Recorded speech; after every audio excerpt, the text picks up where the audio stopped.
Pare. Oh, hello, sweetheart.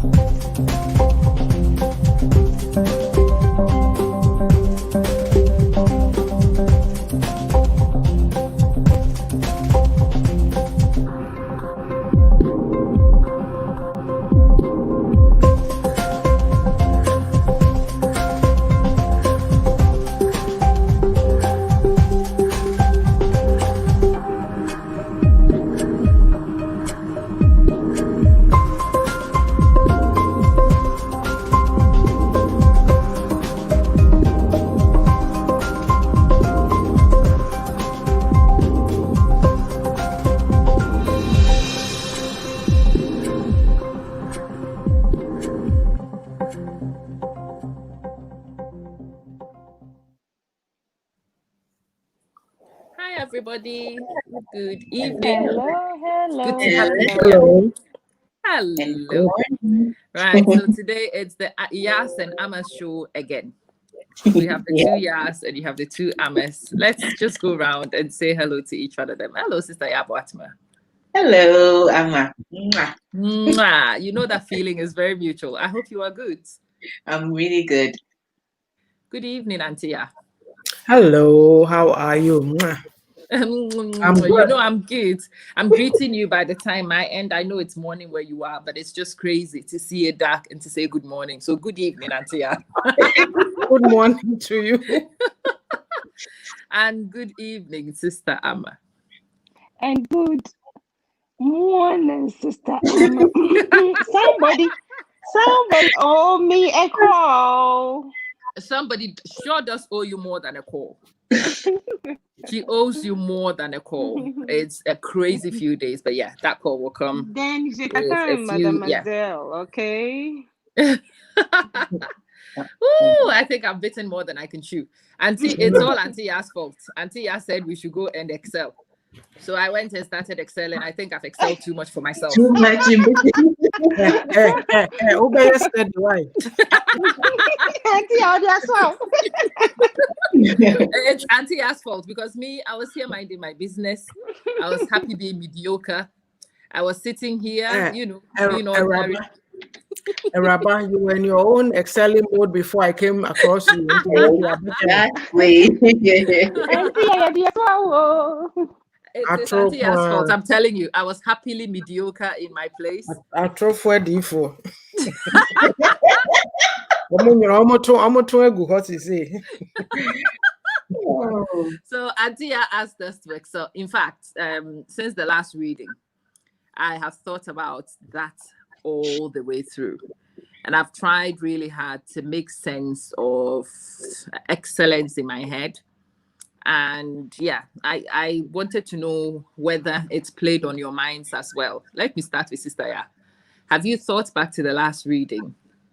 Yes, I did. And I was actually the past week I've been looking at some courses that I can do to help my business. So yeah, it has. That is so okay. Cool. Yeah. So it's not just me going crazy. No, it's not. All right. Sister Amma, what about you? Has it done the same thing to you? Oh, quite a lot. And I'm trying to excel as you're excelling. we have to. It's all Auntie Ya's fault. But Auntie Ya, apart from it all being your fault too, have you also thought about it? This excellence business? Yes, I've been in the mode of having too much to do and not being able to do it, but I've started taking little steps, because even on was it last week? I forget. I did a live and it was Pearly Nuggets and I called it How Determined Are You? And it was based on the what do you call it? The story of the paralytic. That his friends came to Jesus in Capernaum and the house was very, very full. And so because they couldn't find a way out, they just went to the top of the house and opened the roof and then put the paralytic down so Jesus could see that person. So that was the basis of my talk. But what I'm trying to say is in that live, I said that I don't want to be sitting here 3-5 years from now and say, oh, there was a book I was supposed to have written after the first one. But I didn't do it.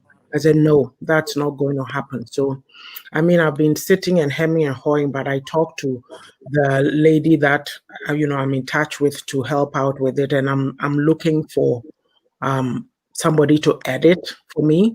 So yesterday I was even doing Google searches, and I thought I would look in Web Talk. I found some, but then I thought in Edmonton and area too, there's some. I did a search, so I need to go further. So I'm just saying that I'm on it. Mm-hmm. Right. That's exciting. You know what's actually played on my mind the most? Mm-hmm. So we started touching on excellence. Yeah. And then I started reflecting on the difference between excellence and business. Mm-hmm. Mm-hmm. Mm-hmm. And I think a lot of us confuse being busy with Yeah. excelling. Yeah. Mm-hmm. Running around like headless chicken. Yeah. And because you are busy doing a lot of things, you feel like, okay, you are up to a lot of good. But the question is it actually impactful? Mm-hmm. Do you actually see any outcomes out of the business? And if you are not seeing outcomes, it's just business. Mm-hmm. If you see outcomes and the outcomes overshadow other people's achievements, then you are talking excellence. Mm-hmm. So I wanted to revisit. Sister Ya, if you don't mind, would you read those first two paragraphs for us yet again? But today, I really want us to hone in and actually look at what it means to excel, not to do, to Okay. excel, to outperform yourself and every other bar that you potentially could measure yourself against, and to really shine out as excellence and as an example for everybody else. That's what we're actually looking at today. But if you don't mind, Sister Ya, may we listen to the first two paragraphs again, please? Okay. All right. So, reflection for the week: excellence in the pursuit of it. Mm-hmm. Saw an interesting sight on my way to work the other morning. On my train ride, I happened to see a man riding on a bicycle on a trail along the tracks. A man riding a bike is quite an ordinary sight. However, what was different about this particular bike rider was that he had his arms folded behind him as he twisted and turned on his path to his destination, wherever that was.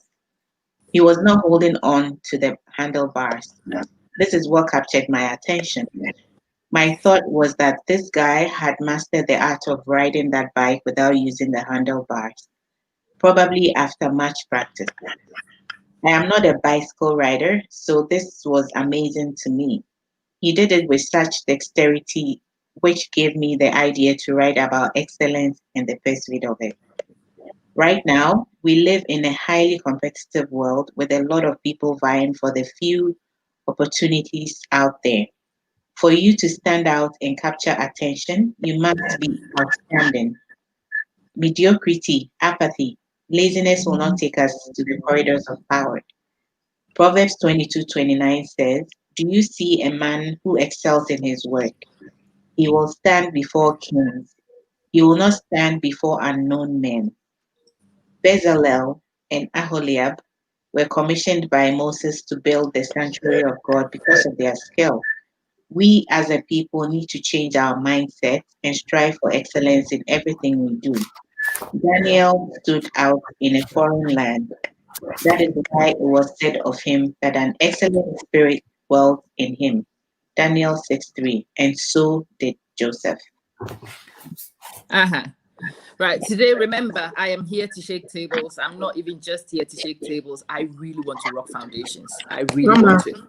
Mama, Yes, sorry to ma'am. interrupt you. Before you continue, I just want to make a comment because I was sharing to groups and I saw something that Mabna had posted. She said Biden did not give up. He tried 3 times for president, Yeah, and somebody put the comment persistence. So to be Yes. absolutely. excellent, you need persistence. I had to add that Absolutely. in. Okay. Now, I'm glad you've gone for it because remember, I am looking to shake a few things. One of the things I really want to shake is mediocrity.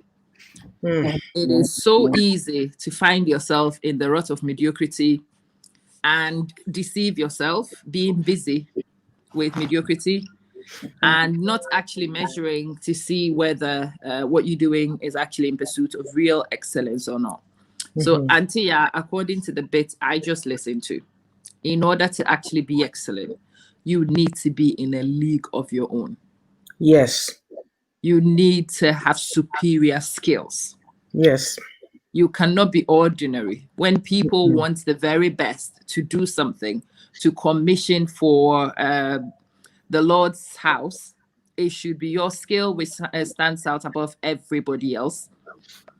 It might be the way you conduct yourself, which is so different from everybody else. There has to be something superior about how you do things in comparison to the rest of them. And it's Mhm. that distinction between you and the rest, which is actually the test, the buffer test of excellence. But let me ask, have we also thought about the fact that this excellence is a very lonely place to find yourself?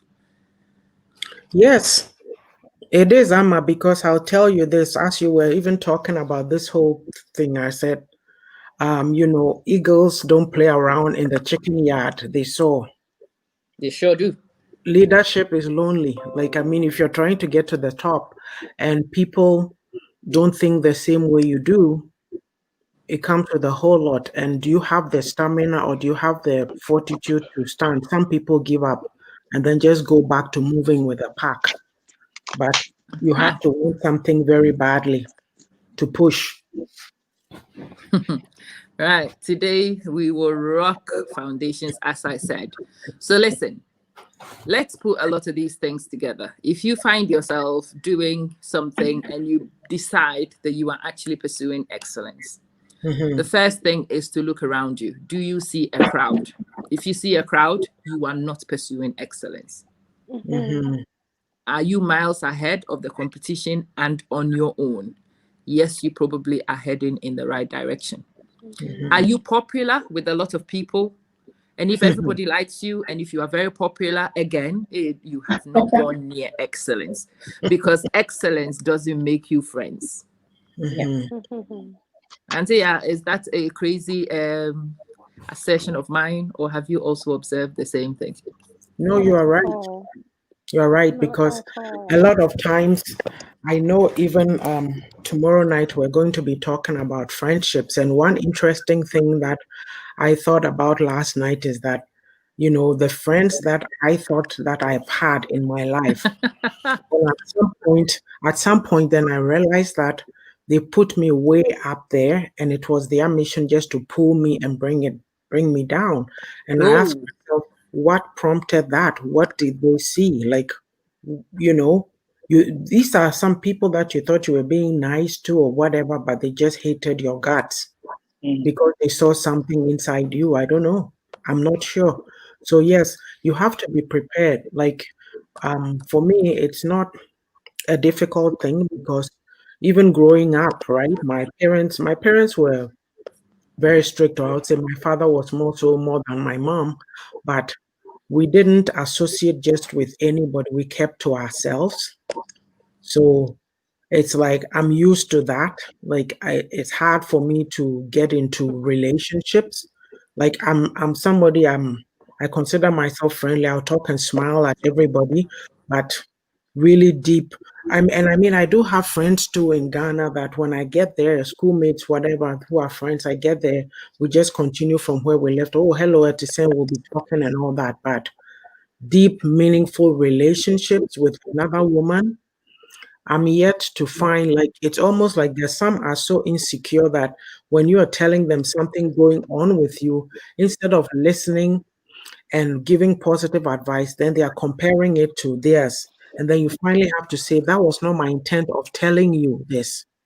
My intent was, Antia, sorry to yes. interrupt you. Can you volume on listening? Because something we don't do very well. Well, we don't listen very well. We Yeah. don't. That's generally speaking. Mhm. Yeah. Um, I want to add, you have to also be prepared for like name calling or being dragged or woohoo! being labeled because usually your values are different and Mhm. they will not understand you. So when Mhm. they don't understand you, then they call you names. So you have to be ready for it and stick to your values or your Mhm. principles, whatever that you believe in. Mhm. Right. We are hitting some high notes because I also know people who go off in pursuit of excellence and then they turn around and cry because they were not prepared to stand alone. They were not mentally prepared to go solo. I want Hello, to be Elastica, absolutely welcome. clear. Oh, hi, Scholar. Hi. I want to be absolutely clear. The tree version of this adage has no competitor, so I'm going to go with that. Yes, dear, and Osun Takrache. And I'm seeing any son. I love hearing it, but I haven't torn it apart. I'm like, oh, that is You deep. have to. Your son Takrache and I'm seeing any son. Reason Osun Takrache, it's attractive, right? People look at it and people are jealous, right? You would think that that will bring you a great feeling because you stand out in the crowd, blah, blah, blah. But then the other consequence of it is anybody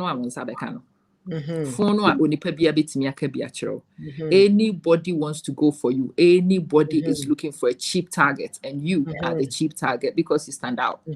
And if you are one of those people who wants, it doesn't matter what you do. Believe me, it doesn't matter what you do. What I've also recently discovered is it doesn't matter how much you mind your own business. It really doesn't. It doesn't matter how careful you are. It doesn't matter how introverted you decide to be. The minute you begin to rock waves, the minute you decide, if you ever want to know whether you are being successful at something or not, it will have to be, the buffer test will have to be attacks you get from other people. And those other people can be very close to you, including your spouse. Yeah. I've gone for it. I'm going for it. Shake I'm that not table, holding will anything. ya? Yeah, it can be as close as your siblings. It can be as close as your spouse. Sometimes it can even be a parent. Yeah. If your parent has not really done much with themselves, and if you decide to push the boundaries, then you show them up. You make people see that they've not gone very far. And you will find that sometimes you find some of the crabs pulling you down. You look at the crabs and you're like, really, you? Are you kidding? Oh, You yeah. too? Hey, Well, what's wrong with you? Amma, let me interrupt. It's just like even in an office setting, right? You all hang around. You're the coffee gang, and then all of a sudden you decide to pursue a position and you get it. The dynamics change. So the people now in your posse, they become your enemies, or some of them. Yes, ma'am. 100%. No doubt about it. And again, I remember, so when I first wanted to move into management, my head of department pulled me to one side and she says, hey, Amma, the one thing I will share with you is you are quite a popular girl. And a lot of the people in the department like you because you are the technology girl and you help them all out, blah, blah, blah.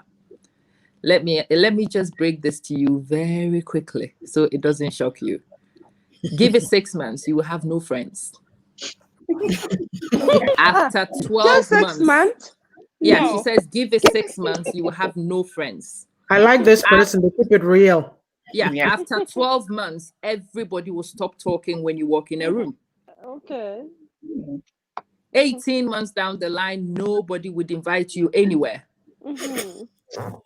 And if you find yourself a member of WhatsApp groups, they will either remove you accidentally or they will abandon your WhatsApp group and build a new one. And it was almost like she was a soothsayer. Yeah. Almost like she was a soothsayer. So when the friends began to disappear, it was not a surprise to me. I knew what she had said to me before. And then when people started going to parties without me, there was one day I realized they'd gone somewhere. And I said, oh, when did you go? And the room was quiet. And I knew that it was that time when I stunk and nobody wanted to go anywhere with me. A few months later, she calls me and she says, do you know why everybody avoids you? And I'm like, no. Well, loyalties have changed. At the moment, nobody really knows whether you will tell on them to management or not. People no longer know where loyalties lie. And so don't be angry with your friends. They can't do anything about it. So they will have to distance themselves. And it's a natural process. Those things really did help me. And that's what I'm hoping to do today on this session. For those of you who are beginning to embark on redefinition of yourself, those of you who are beginning to push boundaries. If somebody tells you what's about to happen before it happens, then it's not a surprise. It's not a shock. Yeah. You don't get really upset. If nobody's prepared you before and it happens, it is so shocking you wouldn't know what to do. And just as somebody did for me many years ago, I am hoping that we will do the same thing for some of you watching today. So, Antia, let's pick some practical examples. Sister Amma, I'll come to you next. Pick me one example and please dissect it and tell us what you can expect if you decide to push for excellence from this angle. It can be from marriage, it can be from professional settings. Just pick one example and let's brainstorm at the people who are likely to be offended and upset and some of the things you can expect to happen to you if you push the boundaries. Okay. I'm not readily getting. Shall I come to you after a bit? Yeah. Let you formulate and construct. Sister, yeah, might you be able to pull one out of the hat? Like an example? Yeah. Okay. A simple example. I have the nickname of how do they call it? Ahia. And I didn't even know that. Like what's your name again? Ahia. It's what Ahia because yes, me Sunny Pemose. Oh yeah. Oh, okay. Yeah. Wow. Kind of. But really, if the thing is, if you're not thinking the same way as I do, it's difficult for me. And my face is very expressive. It's very hard for me to hide it when like I'm angry or someone is like I can't stand someone. So there are times when I'm with a friend and she's going somewhere. I'm with her and she says, "Are you coming in?" And I'll ask her, "Do you think I'm going to be able to get along with whoever is there?" Because you know my face. And she knows I can't help myself. If my face wasn't so expressive, I could, keep it in and just smile, but I can't. And if you say something that I don't really like, or you ask me something, I'm going to speak my mind. And if an argument starts, like I'll just say whatever is on my mind. But she says that because she's very outgoing, makes friends easily. I don't because I don't know. I'm careful about who I call friend. Can be an acquaintance, but I have values and I stick to them. So that would be one example. Now we are hitting where I wanted to go. So basically, you have standards. Yes. Exactly. And you insist on those standards. Yes. And because you insist on those standards, you are ahia. Yep. Well, then ahia is not an insult, it's a compliment. Do you understand where I'm going with this one? Yes. Yeah. If that's what makes you ahia, and especially amongst us, we do name call. And we use the name calling to intimidate people and to suppress people. And it's about time that you also realize, okay, to this person, it is ahia because they come from a village.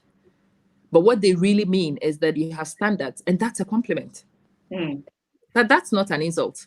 Right. And so the minute you come to that learning, it's okay for them to call you ahia because you know what they really mean by that. Yeah. And you are fine for them to call you that because you want to have your standards. Oh, yes. And there's nothing wrong with having standards, is there? No, not at all. Absolutely nothing wrong with standards. Absolutely nothing wrong with demanding people to treat you in a particular way. Yeah. That's your prerogative and you are entitled to it. And there's nothing wrong with that. Thank you, Sister Ya. That's a great example. Sister Amma, let me come to you. Have you thought of one? Boundaries, they say, how should I put it? Having a boundary to yourself give a different picture to our people or where we come from. So once you have a boundary or you know your limit, we all always have to find a way to place you or where to put you. And that is where the Ahia sister, sister Mrs. Russell was talking about.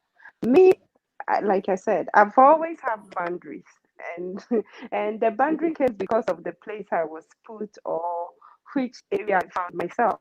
So I still maintain that area whereby I say I choose my friends, I choose people around me, I choose where I want to go to. And once I feel like I don't want to be there anymore, I owe nobody an apology. Mm-hmm. I stayed. You're not going to tell me why you're not coming or whatever, and I don't have explanation for that. And that have also put myself in a different way altogether. If you get closer to me to know me, you will realize that what I thought about her is not who she is at all, which I hear a lot. Because I'll smile Mhm. at times, I don't mean it, and I'm not gonna. I'll make you know that this smile is not really for you. I am just like that, and that is me. And because of that, I have boundaries, and I have a limit of how far I could go and how far I shouldn't go. Maybe a bit of too much may probably give the name to how it is, but along the line, to we learn from which one it is that. Oh no! Wow. So you are also Ahia. And since they called you Ahia, you haven't died. Is that what it is? All right, this is interesting. So nobody is dying for being called names. Oh no, not at In all. fact, if nobody's calling you a name, you are as ordinary as muck. If nobody is challenging you, if nobody is upset by the changes you are making, you've not pushed hard enough. If people are not a little bit apprehensive to see where you're going and what you're doing is not radical enough. Mm. You haven't started pushing towards excellence in any way, because excellence is not a comfortable place, and the ordinary person does not like that. When the masses are still around, when everybody is in favor of what you're doing, you've not started pursuing excellence. If you've not started feeling lonely, you've not started pursuing excellence. And if you've not even started second guessing yourself, you've not pushed the boundaries yet. Ooh. Yep. Right, that was a bombshell. Antia, have you started second guessing yourself yet? Well, I guess I'm also a here number 3. No, you see, because all my life I've had this thing, especially in my adult life, you get this sense people meet you. And even some so-called friend that I had before, she said people were saying to her in the community, how did you become friends with that woman? Because she and her cousin, they don't associate with anybody. And I said, I have standards. I don't that's the life that I know. I wasn't fekubo like namfu too much, and so it's almost like every single time people, the thing that I've hated because of striving for excellence and speaking the truth, everywhere that I go, I find that people try to muzzle me. Like Mm-hmm. they try to silence you, silence your voice, keep you quiet. Because I remember I gave that incident in one of the lives before in one of the churches I was in, where they were saying a Marco leader owning Bible, and then yeah, Mami herself told them that Auntie Ya does not allow anybody to put her down. And then I had another also for Mami tell me that I'm an older person, so it's not everything that I see that I should talk about. I didn't respond.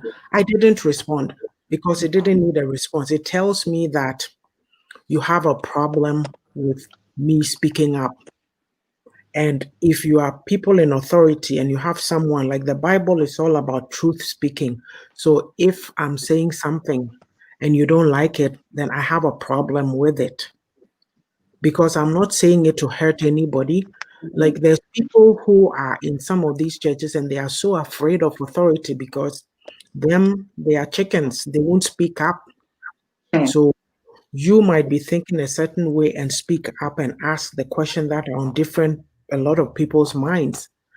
And so you become the enemy. Look, I've gone into look, if I talk about some of the things I've gone through, you would start to think that this woman, does she have a persecution complex? But I tell myself, no, it's because of how you do your things, right? Because you always try to do things, and I'm not doing it for anybody. That's how I am. I didn't even realize that this was something in me, but you go into places and then people are looking at you as the standard.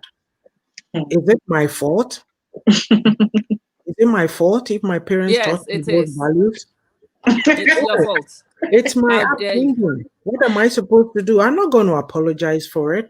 You You were take it or supposed to leave it. be meek and submissive and be a Christian woman and not No, shine in places. What's wrong with you? no, I can't do that. I'm not very good at that. Then you are not even a good wife because you will No, not allow your husband to outshine you and not do much. no, I'm not. Like, take it or leave it. Like, I have one life to live. I can't let people suppress me. And I was, Amma, when you ask the question, right? When you ask the question, this is where I was going to go. I was going to say that all the things that I'm doing now, I couldn't have done it in some of the environments in which I was. And sadly, it was amongst my own people. Of Like, course it would be. I can't imagine what the results or what the outcome would have been. Maybe people wouldn't even be talking to you, or because it's almost like we're conditioned to accept mediocrity. So let's stay at the bottom of the bucket here. So when you're trying to get up, then they pull you down, then they pull you down. What is all this that you are doing? What are you striving for? Look, you can live and just be dead inside and not do nothing. And Auntie, please, I'm a little bit confused. You can live and be dead. Walking Dead. Is that an oxymoron? Look. I have no idea. What is an oxymoron again? Yeah. Anyway, Meaning we are just see? existing, we are not living. Yeah, because Woo! you've given up on everything. And so, like, you've got to have something inside you that you live for. And for me, like, all this time, people trying to suppress you, and then you find that, you have something inside you, and it's a gift of writing, write, do this, do that, and people don't understand you. Oh, what's she about? What's going on there? You know what I mean? It's like, am I going to stop? And Look, it took sometimes me you this would. long. Sorry, it took me this long to get here. So I better advise somebody down there so they get the message earlier. Yeah. That's all I have Mm, to say. okay, I'm even going to shake even harder and I'm going into our relationships and our marriages. Ooh la la. Woo! Right, excellence in marriage for a woman, very interesting, especially when you find yourself with a person who is happy with the mediocre. Woo! You want to be great, you want to be good, you want to be amazing, you want to be phenomenal. But he who you are with or she who you are with is happy to be ordinary. And the harder you push towards where you want to get, the more you show them up for what they are. And it's one of the hardest decisions to make because, again, the pursuit of excellence could cost you your very marriage. Yep. Sister Mike, do you know how I put it? I say in this life, Sister Ma, Ouch. Go on, Sister Ma, sis. Yes, sis. this is what I say. I said in this life, no matter what you do, um, God have a way of sending a destiny changer to you. Mm, So when it comes to our relationships or in terms of marriage, if you are lucky to have your destiny changer, then that destiny changer will help you for you to pursue wherever you want to reach. If you don't mm. have that, if that person or that husband or boyfriend or whatever, or that friend is not ready to be your destiny changer, then you haven't made that person. Ooh. It's something we don't really pay attention or listen to, but then you can only do good. Well, you have the plans, you know the way to go about it, but it will be very fine enough for you to have that is ready to say, oh girl, go for it, and who is there to support you and to or like giving you that, let's do it this way, let's do it that way, then together you know that you are not alone or you are not standing alone. As it is, just as you said, that among the along the way you feel you are standing alone, but there will be that destiny changer who will not make you feel that you are alone, you see. So if you are lucky, or that is why I always say lucky, if you are lucky to have just that one who is ready to push you, then you know you are standing somewhere. Then you know that you are not really alone. But if you find yourself to be that really alone, then you have to know that that destiny changer is not there. Not because you're sitting there waiting for its destiny changer to come in. But then, if you meet one along the way, ah, call yourself the lucky one. Well, you've made a point, but there's also something to say in the interim. The funny thing is, Mm-hmm. your destiny changer is often waiting at your destination point. Mm-hmm. Ooh. Mm. So when you first start the journey, don't expect any destiny changer. The person is Mm-hmm. waiting for you at the end point.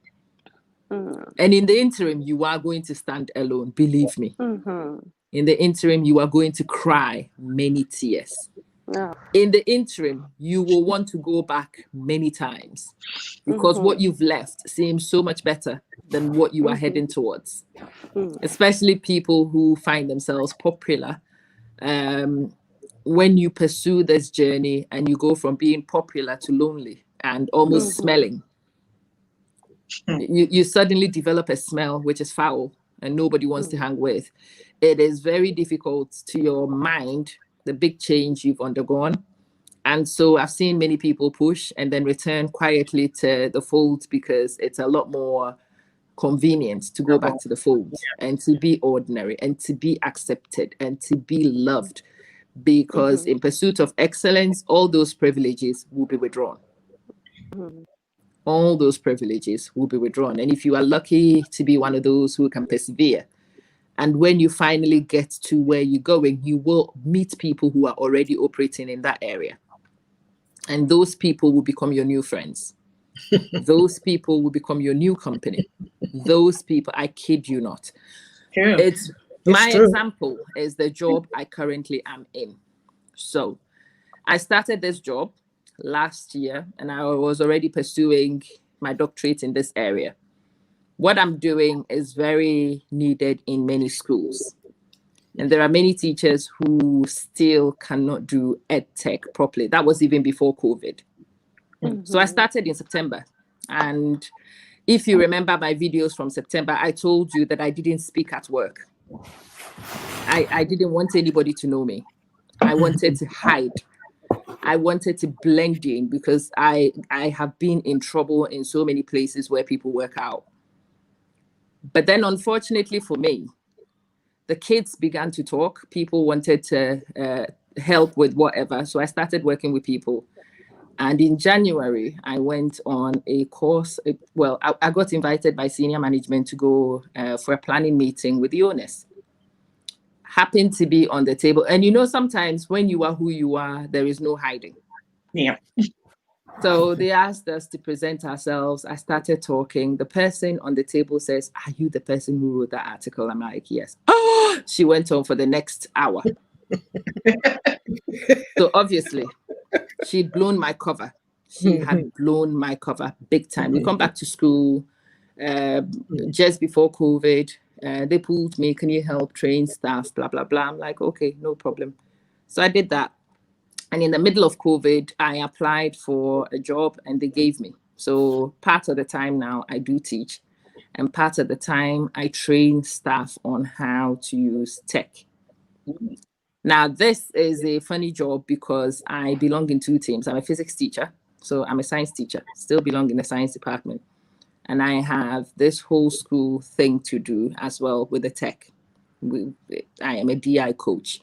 And in this year, the people who had become my friends in the science team, those who needed my help and I was helping them. And we used to sit and eat together. And they would bring me little cakes and all these wonderful things. Come this September when we returned, there's no cake for me. No cake whatsoever. The dynamics have changed. Are you kidding? There are people who meet us. There are 3 girls. So it's very funny, this team of ours. There's 3 Black women in this team. And there were many people who were waiting to see 3 Black women in a team and to fight. So there's me, there's a Black American girl and a Jamaican girl. And yeah, everybody was expecting that we would come and we would tear each other down. We've come and we haven't torn each other down. That's what they were expecting, and they were waiting to laugh. So obviously that didn't happen. We're actually very good friends. And because that has happened and we're pushing and we're doing things totally different from what people were expecting, people were waiting to see if it would flop. And if it did flop, they would have been very happy. People who were very good with me last year suddenly don't want to speak to me. There are some who actually cross the corridor when they see us walk down. They will not come and talk. Many of them will see you and look on the floor. And it's been very interesting because, it's a completely different outcome to what they were expecting. So when I had turned up last year and sitting in on a particular level, that was great. That was fine. The minute it moves into something managerial, that's a problem. That's a problem. That's a huge problem. Ama. Yes, ma'am. It is called Ahoya to campaign. What have you? Auntie, it's hilarious. You know what is funny? Something happens and I am running a test. Obviously, it's a test which is done with management permission. No. My head of department will be the first person. Oh, management doesn't like this. And I'm like, Asumesi, this is actually sanctioned by management. I am running a test. Oh, I'm so sorry. Oh, Auntie had disappeared. I thought I had disappeared. Yeah. She would come back. Oh, or I would change something. I would do something. She walked past. No. It's not the policy to do such a thing. I'm like, no, it's not the policy to do it as a physics teacher when I'm in your team. But I am currently not operating as a physics teacher in your team. I am in the other dual role. And it's been really funny to watch people who like you and supported you and were in favor of what you do suddenly become so challenged and so defensive. And so it's almost like people are looking for something you would do wrong. Yeah. So they can highlight it and they can enjoy your disgrace if you like. And I've had to remind myself, Auntie, many times since we talked this week, a lot of those stories have been running in my mind. And I have finally reminded myself why they are happening. And it doesn't bother me because I have thought and worked out exactly what's going on. So there is no apprehension. It's fine. If you don't want to speak to me, that's okay, because I'm expecting nobody to speak to me. And now that I have found myself operating there, I've discovered that there are many other people in the same school, in similar positions, feeling very lonely, and who are also looking to liaise. So when you get to destination, as I was saying, you will find people who are already there. You have to remind yourself of that. Keep moving. When you get to destination, you will find people who are already there, and you will find the company you crave in a different set of people. It's not actually that bad when you get there. Very pensive. I am still pushing towards marriage. Has anybody got any experience of excelling and agitating a partner before?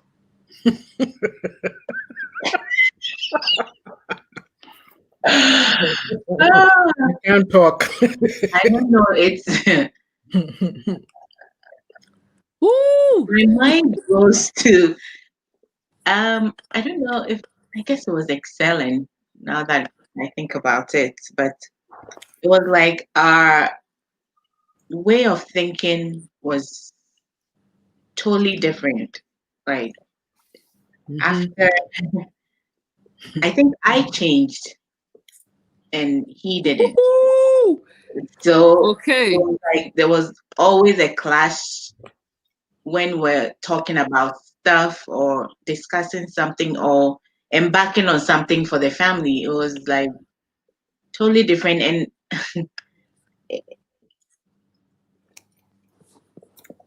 I guess that worked because it did not work for us, and we had to part ways. But at a point, I started thinking that, and I remember one of our arguments. I actually said, "Can't you think outside the box?" And then I regretted after saying that. So Which box?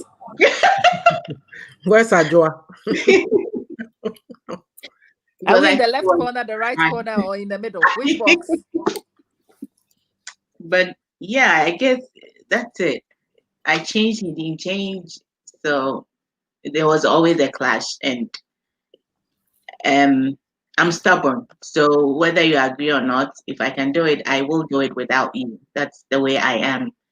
And in my current marriage, he knows that's how I am, and luckily for me, he supports me in whatever because he says, "Well, you know what you're doing. Do if you believe in it, do it." So I guess now I'm lucky to have that. So I'm able to actually spread my wings and do or experiment with whatever I want. So it's very important when you're going into a marriage that you consider these things, that it's not only the love, it's things like this can make or break a marriage. It did break mine. So that's all I have to say. I think it does break most of them. But you know what? It's funny.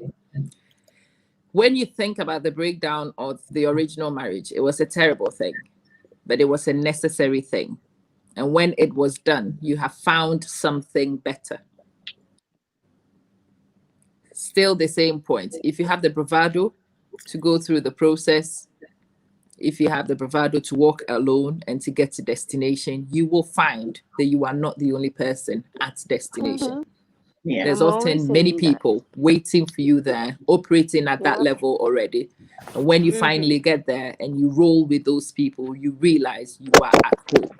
You are Yes. finally at home. That's But it's a very scary prospect. it. Has anybody else experienced? Let's talk through the process because it's very important to be, especially for the women. For the women who want to push boundaries and want to change your destiny, and you want to start a business, and you want to do this and you want to do that to make yourselves better. What sort of opposition should they expect, Antia, when it conflicts with what a partner wants? Um, a lot of women, like as we're talking, right? Mm-hmm. Earlier on, I think you were describing those ones who they get scared of the position that they are facing, so they go back quietly and then they stay Yeah, there. yeah. Yeah.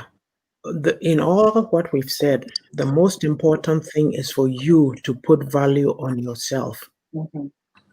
I echo what Ya says because I'm like that. If I want to do something, no matter what you say, if I know I can do it, I'm going to do it. You won't stop me.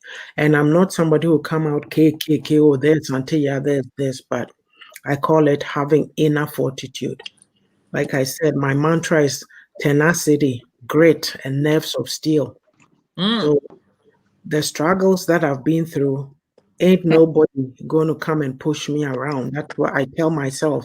You won't hear me say it, but if I'm going to do something, I will. And I think we all have to come to that place Yeah. because it's not in every instance that your partner is going to support you in what you're doing. We should be real and not sit there and make the impression that everything is hunky dory. It is not. And maybe they just don't understand what you are about or your vision or whatever it is. Right. It works better if you can mesh together, but it doesn't. If it doesn't, are you going to just keel over and die? Like there are a lot of women sitting in relationships, and they've made it so, I guess, because maybe in like we've discussed before, you know, I'm going to throw out an example, and I don't know if I have all the information or not, but I will still say it. When you meet, say, a fellow Caucasian brothers and sisters, and they are in a relationship and they're making decisions, they make it together. So if Woohoo! they make a decision that the woman is going to stay home and look after the kids in their early years. I've had a lot. I know a lot of co-workers of mine who did that. Like they take care and nurturing or whatever it's called 5 years, and then they come back. Right, a lot of the women in the society in which they do that, they stay at home for the duration of the children, their childhood period, pre-kindergarten. So just because, and usually what happens is that there's this lady even in our mall here, the Dollar Tree.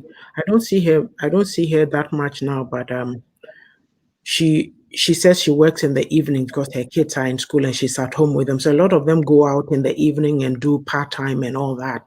But that does not limit them from access to the funds that are coming into the home. There's that Woohoo! there's, there's that understanding between the couples, right? Right. But in our instance, sometimes you hear these stories because of the males, because of maybe ego problems. They will tell the woman to stay home and be with the kids just to limit her or curb her Control. work. Yes. And then so you don't have any access to any money of your own. So everything, oh well, the man said I can't do this. So you don't push because you don't have any self-confidence to push and say, hey, what could I do? I want to do this thing. What could I do to make money on the side? Is there a skill, something you have that could benefit you? Maybe you know how to do hair. Are you doing that at home whilst you're staying home with the kids to give you that income to write that book or do whatever, that project, whatever it is that you want to do? So for me, it's just how I am that it's not all the time my husband understood or gets what I'm trying to do. And, he even made a comment that, oh, Mufie, there's someone a mutual book. Like my father wrote a book and my son has a lot of books, ebooks on Amazon, and I came along third. So it's just the way it is. I didn't think I would ever do it, but I did. So for me, it's just it's your attitude. Nothing comes easy. And if you want it, you Mm. need to fight for it.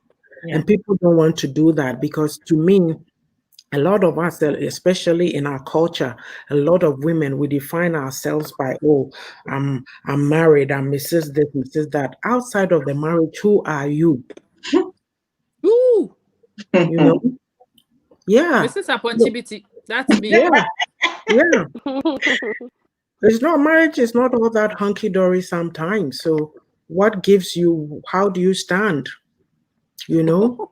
We can come and tell our delightful stories. That's fine, but it's not, it's what do you do? Who are you? This is why we always say, my better half, my better half. You need two holes to come and make a one hole.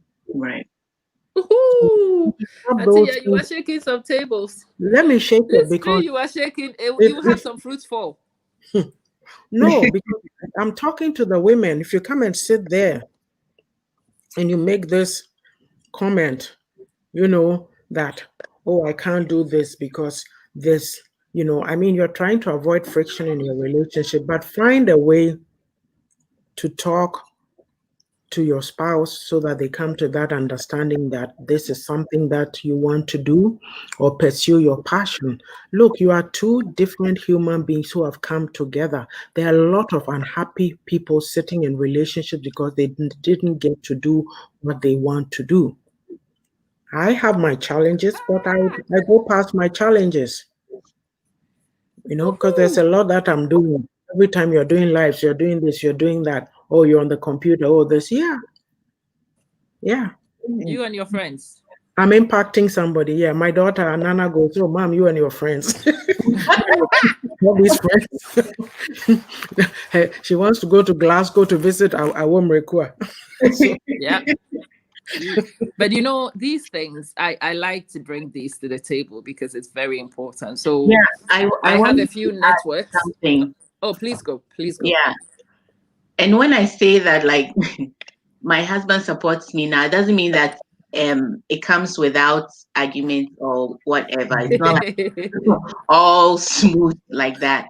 But now I found a way. So you need to know how to communicate with your partner as well, as mhm, yeah said. Now, the way I do it is that I actually do a presentation. And when I say a presentation, it's a PowerPoint presentation because I found that he's a fact person. Hmm. So you give him the facts, he's good. And also, um, there Is are some, logic in there too? The factual, logical people. it was funny the first time he actually laughed when I brought the PowerPoint presentation, but now he's used to it. And there are some topics that, or some issues, let's say decorating the house. I don't have to ask him because I've told him I'm the champion of decorating. I don't have to ask you. So we have areas that we do the deciding on our own, and we have areas that we actually come together to um, make a decision. So right now, I know how to use all the power tools because if you ask him, sometimes he doesn't want to help you, and I want to do it. So now I use power tools. I do my thing, and I'm satisfied. So it's all making an effort to come to a conclusion on how you want to run the house together. That's it. That is a great point. But you know, Well, I oh Susanna, go on, Sister Ava. if you find yourself not to have a situation whereby your PowerPoint wouldn't even sell, or your goals wouldn't even mean anything, but it only say, just as I said, we don't listen. Then Well, in that part, you have to strategize to see which one will yeah, work. you have to know your partner, right? Mm-hmm, Because I never used to do that before. I used a different way. mm-hmm, I make you mm-hmm. feel like you are making the decision, but I'm actually the one doing it.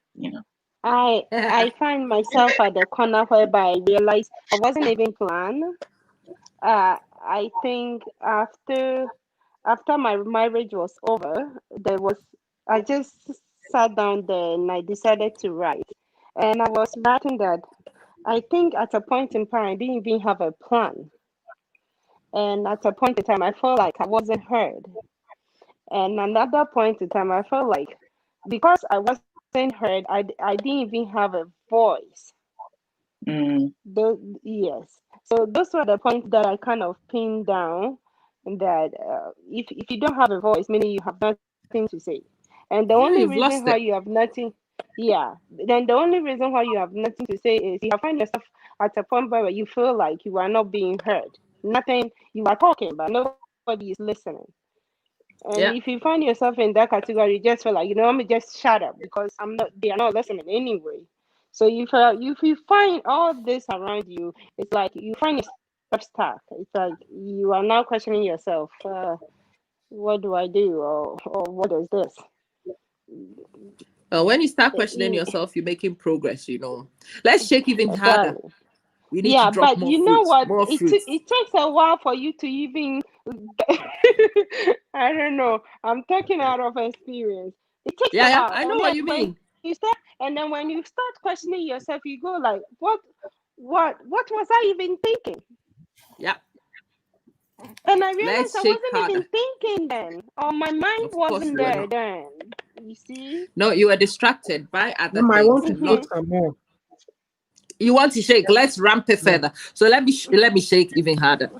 At the moment, I'm Mm-hmm. running a few businesses, and I'm running businesses with women.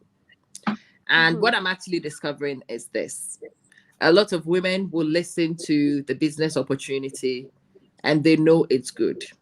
Mm-hmm. They want to do it. But the minute they go to their husbands are like, it's nonsense, leave it. Yeah, A few of them will leave it just because the husband says leave it. it's But I nonsense. am also finally finding a group of women who will look at the husband saying leave it and decide that doesn't, when you look at the evidence, it doesn't make too much sense to leave it. So I'm going to go right ahead and do it anyway. Obviously, once you decide that, you expect backlash oh yeah. because it will come. But then what is funny is that most of the women who've had the bravado to go ahead in anticipation of the backlash begin to make gains in the business, and they begin to rise and it begins to work. And guess what happens? guess what happens? They find very supportive spouses who are very keen to tell everybody how they supported from the very beginning, how they believed in the agenda from the get-go, and how amazing their wives are. But what is funny is a lot of these other women will see the changed mindset and think that that's where the men stood from the very beginning. But that's not true. That is not true. Most of these women have had to brave it out on their own, sometimes with abuse in the background because they still moving forward.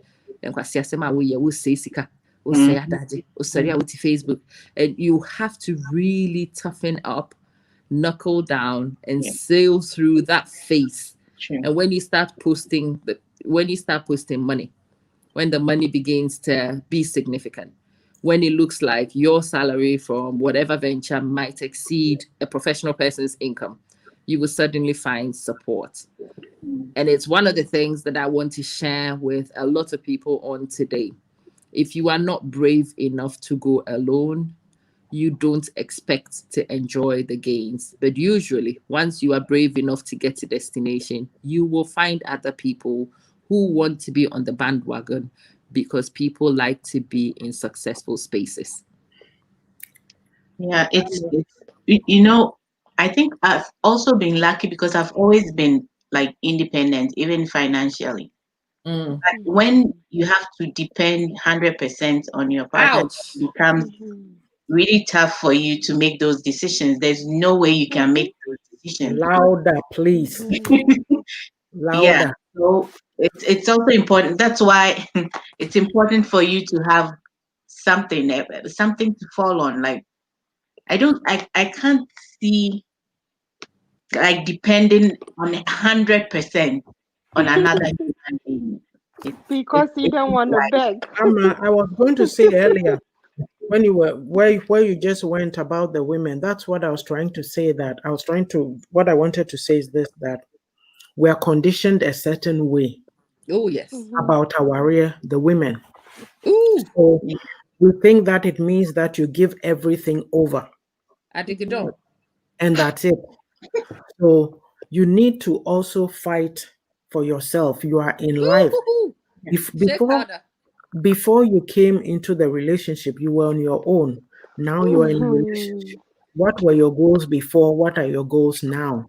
Yeah. So a lot of women, even you get a lot of enmity from your fellow women when you are trying to do something because they can't do it. They don't have the guts, the nerve to say they are going to do it. So instead of asking you how you do it or what to do or even just look for ideas, they would rather put you down. Right. Yes, ma'am. And so, like Ya is saying, you also need to be independent. Like I can't imagine having to get money for my husband to go buy underwear or to go buy pads at that time when I needed it. Like, come on. You see, do you see what we all have in common here? You don't want to beg, and if you don't want to beg, you have a limit of yourself. You know where to place yourself. Like me, I don't see myself. I mean, I haven't pictured my body. I have closed my eyes so hard to say okay, coming from I don't know how I'm going to say it. To me, everything. I don't know how to say it. And maybe that was the way I was brought up. I don't know, but it's so hard. It's something that is so hard for me to do. I don't beg. The problem is the mindset. The mindset is the problem. We have to get away from this. Because I don't beg. I always have a plan in my mind that this is what I have to do to get money. And because I don't beg and I'm a spender. So I can't depend on anybody. If you don't beg, and then if you don't know how to beg, and you're a spender like me, meaning you always have to find something doing. And if you have that in you, then if no matter how somebody's trying to tame you, you wouldn't budge. Do you get it? Ooh, I am loving what? That reminds me of another name I had in high school. They used to call me beggar proud because I need something from you, and which I will tell you of. Oh, here needs stubborn Mhm. proud. Yeah. You know? Yes. Ajua, let me. I said Ajua. Yeah, let me tell you a story. I remember when we were kids. Like, I mean, there's some. I don't know how to do this suck up thing. What you see, Mm. So sometimes I'll go and ask my mom. The what I grew up knowing is that at a certain stage, deodorant there it was a must. Until I didn't Mhm. have money and I was going to ask my mom for money. Oh, Papa, what do you need the money for? She's asking me all these questions. You know what I said? I saw any anchor and I walked away. Mhm. Yes. Yes. Like, Yeah, you I don't have wouldn't. to suffer. I'm bigger proud. I don't have to suffer like that. You give me Yeah. or you don't. I don't have it. Oh, ladies, let's step it higher. Let's go higher. Right, sisters, as we are discussing excellence according to Antia, let me also change something and let me shake this big, big, big, big tree. And Wow. forgive me if you lose a few of your fruits. I am sorry. It will be an accident, not my fault. Right, let's talk about this thing with women. And it's with women who are professional who work. But we might find ourselves in the mindset that we only accept the leftovers from the men, that we only take the second-hand car when the man is done with it, that we have the old rickety mobile phone and the new one always goes to a particular place. And that when you spend some money on your earrings, it is extravagance, but a man can spend it on cufflinks. Mm-mm. When you spend it on your shoes, ooh la la, there's a problem. But as for shirts, ooh, that's okay. You know your hair, you wash it yourself. But as for me, I can't cut it myself. So I'm off to the barber and I'm going to get cut every week. This mediocre mindset is one which has trapped a lot of women. And if you don't conform, you are definitely not adigidon, not a good material for making a skirt. Oh, phew. I In refuse pursuit to be of a second class excellence, citizen.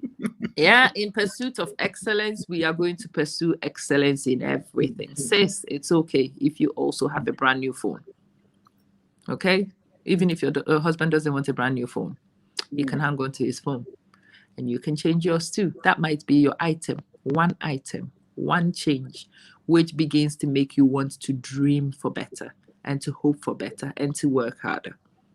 It's okay to want some things which might not be a priority for a partner. That might be your assessment of excellence. That might be your measure of excellence. That might be your motivating factor. And you don't really necessarily need other people to validate it. It doesn't even have to be logical. It might be those purple shoes that you dream of, which will make you go off and work harder and pursue a career and to do better so you can afford purple shoes. That is your measure, and that's also fine. That's also fine. It's not other people's measure that is always acceptable. Yours, as irrational as it is, might just be what you need to pursue excellence. That might be your motivation factor. We are shaking trees. Hello, Pastor P. Yes, I wanted to shake that particular tree. Let's see what falls. Antia, can I come to you first? Uh-huh.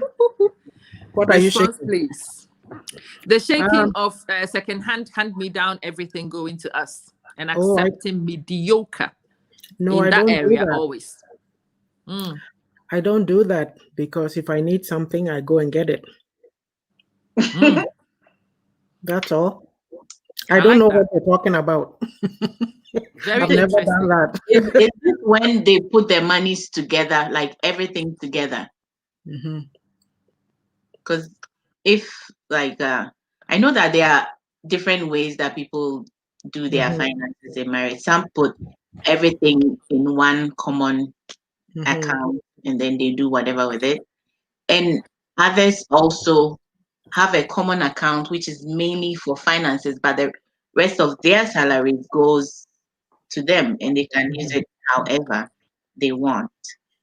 But I've never seen this instance that Amma is talking about.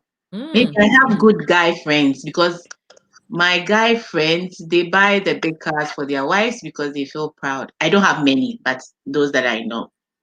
Hmm. And Uh-huh. yeah, they are proud to say that their wives are using, I've bought this for my wife. But That's good.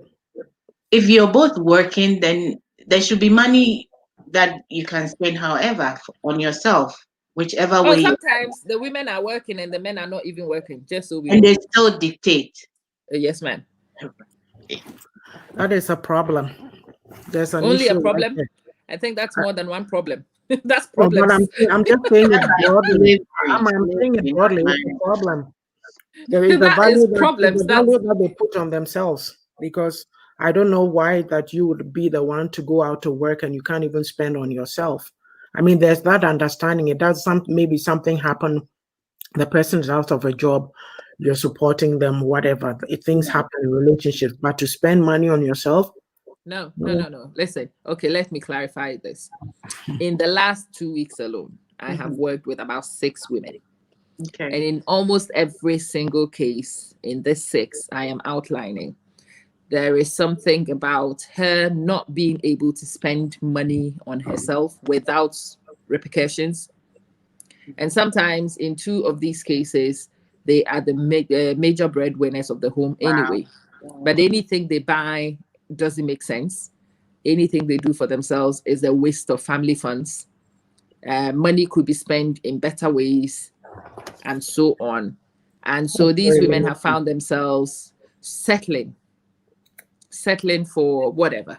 So if the guy finishes with the car, just so she can maintain the peace, she would take the guy's old car and she will buy the new car, and the guy will take the car. Enough. There was one with mobile phones. Every time she needs to change her contract and the new phone comes, the guy takes the phone and passes down the old phone so she can have it. Yes. That's She wants to real. buy, there's one who wants to buy some Juice Plus products. So she calls me and she says, "Oh, can you order it? Can you send it to this friend of mine?" I'm like, "But these products are yours." "Yeah, yeah. If my husband sees it, he'll be very angry." Oh, Okay. It's great to be in partnerships. We have to say this. It's wonderful to be in agreement. But the point I'm trying to make is it's not always that you operate in agreement. It's not always that you operate in agreement. It's not always that you subject to somebody else's will. That it's okay to subject to your own will and your wants as well. Because you know what's funny? I don't know about the rest of you. When I work hard and I go to the shops and I buy something for me, no matter how cheap it is, but I buy something for me. And I can tell myself, so my May Juice Plus money I spent buying a phone. I went to the Apple store, I pointed to that one. He gave it to me and I took. And ever since May, I have pushed boundaries even further because I found something which justified what I did. And because I found justification for what I do, it gave me the impetus to push further, to work harder, to try more in pursuit of being able to do nicer things for myself. And that's one of the funny things about changing your perceptions about some of these things. Yes, it might not be logical to everybody, but it might be exactly what your brain needs to motivate yourself to push and to extend and to become better.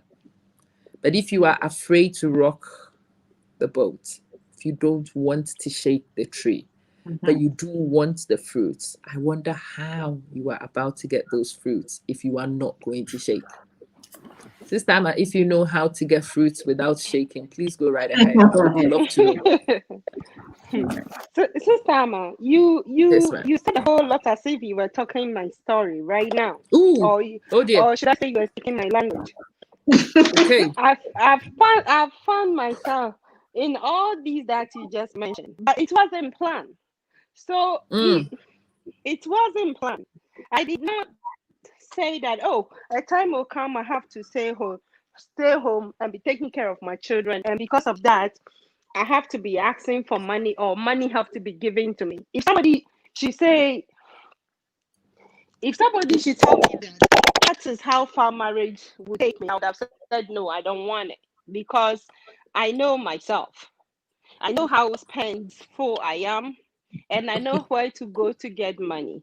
But when you find yourself in that situation, whereby I have to give you a leftover phone or a leftover car, and it's a compromising thing, or both of you are in it together, I would say, and you are not feeling alone, because as we are talking, I know others are in that situation where I found myself some years ago. I know some are there.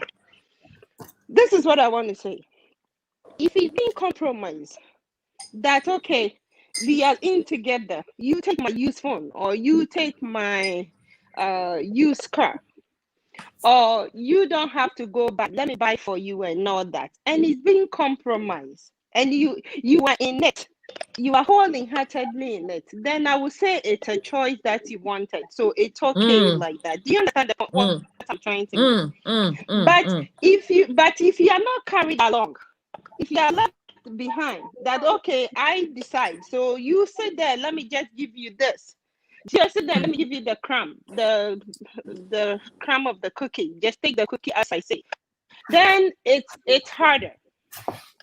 The reason why I'm saying it is because I know a lot are still there like that, because I was there. Me who have to buy everything for myself have to now wait until somebody say get it. Not because it wasn't planned, not my choice, but I have children now and I can't go and you have to go, so I am stuck there and you are going.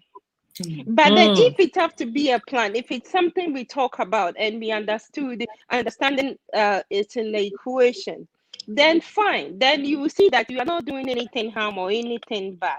But the painful part is where you don't know anything, and there you are thinking you are sacrificing your portion and you want another portion to come in, and then you just feel like you're all left alone, you're hanging. Hey, just sit there and don't say anything because I'm shooting now, you are not shooting. That's what makes it more painful. And that was the situation I found myself. Have you seen Okay. Pastor So Patience's comments? Yeah, I left it on there. It summarizes everything. Oh, yes, it does. And Oh, I was yes, going yes, to add yes. something. Talking about the example of cars, as you were talking, something came to my mind. Okay. I remember the one thing that I would say for my husband is he always made the comment that he just needs a car that will take him from One place. home to work, one place, to go and come. Yeah. So it almost, look, I had this happen to me. It's like um he would take the older car and then give us the new one. I remember even going to church and I had a man saying to me that, oh, auntie, I know the wafa car, papa no. And I'm thinking, mhm. what are you talking about? That is my family. What Uh, is your business? okay. Hmm. Right? So anyway, like I was saying, like right now, the older car is not there, right? It was given away, but I don't have a car, but I don't want for one. Okay, so like right now, because that happened, so he has the new car now because he has to get to and from work. My daughter is still home. She also has a car. So it's a matter of how I manage. It's not like right now I'm sitting here, oh boom, I need to go and get a car. If I need to go do something, I know when my husband leaves for work. So I take the car within the hours that he's he's home. If I need a car and he's not around and my daughter is not working, like I manage myself. So that's how we're playing it. There was not that urgency. But if Nana moves out right now, then we have to have a different conversation. But never, never, ever has he been the one who has taken the new car. And then, a man should think that, okay, my family should be safe in the No, better. I've seen no, people, no, no. listen, I'm coming. I've seen a guy whose wife and children had to be riding around in a clap trap or whatever they call it. And he was riding around in the good car. And Yes, that's the mentality of a lot But of no, no, no, no. that is No, not you've right. taken this yes. one step. No, there are many women, and I know many Uh-huh. women who are on the buses in the UK, not even in the train, in the bus, because Mhm, it's cheaper. And they are the ones who ride the bus to go to the African shop and shop, mhm. holding And onto two or carry. three kids Mhm. and bring the shopping home. And there's only so much you can buy. But they do have a husband who drives, Yes. and he's busy doing something else. So, and Yeah. some of these women I know actually can drive, but they don't dare touch the car. They don't Mm. dare go near the car, Wow. Okay. My and they don't mine dare wasn't get a there. car. I find myself not having access to, because me, I love cars. I've said it on your show, on this show over and over. I am a woman with cars. I have cars hats. And I have taste among them. Oh But yeah. then at a point whereby you wouldn't know what to hit you, and then you find yourself riding a Rekete van with your children, what your husband is cashing money to buy over, I don't know, cars and ship it back home. Woo! Mm. You've gone there. You see, Mm. I'm riding a Rekete van with my son, me that love cars. Me that just see car, because I want to get out from my car where I tell myself, oh my God, you see that car is breathing. Those are what you see, that is what make me happy. But I ended up finding myself in a Rekete van, and here I am with the man I call my Lord. That is what the title they said we should give them, Lord, right? I want the Who is lording head. it over you? Let me rub it in. But we are shaking some serious Having trees. money to buying cars and ship it home, and then it has to happen to you, because lots that are still in there and not wake up yet. You have to face yourself. Oh, what am I here for? So what are my wealth? Or do I really have to be here? Is this what I'm seeing? Look, I You have to all bring this up we are this talking. comment again, Amaju. Mm-hmm. This lady brought this comment, and it's so important in all that we are saying, because if people Yeah. are allowing this to go on, then this is the problem. Yeah, love yourself first. For Yeah. sure. Oh yeah. But if you do, you ask for what you need and Yes. not just sit there. Mm-hmm. It's very If you find interesting. it's funny, you find yourself there, and you wouldn't know. You have to wake up, or you have to think, to question yourself, why am I here? What am I even doing? You have to wake up. So you might have a straight up mind that I know what I want, and I know, but situation one way or other will find you there. And because I think this is me. Everything you were saying here was me. Oh. I work hard for my money. I school for me. Eh? And then there's something called marriage along the line. You have to find yourself in. I found myself in there. And now, and at a point, I was, should I know? Should I really plan and strategize that this is what marriage will come with, and this is what I should get myself prepared for? Maybe I would have known how to go about it. So I'm saying I wasn't prepared. Likewise, others who were not prepared like me.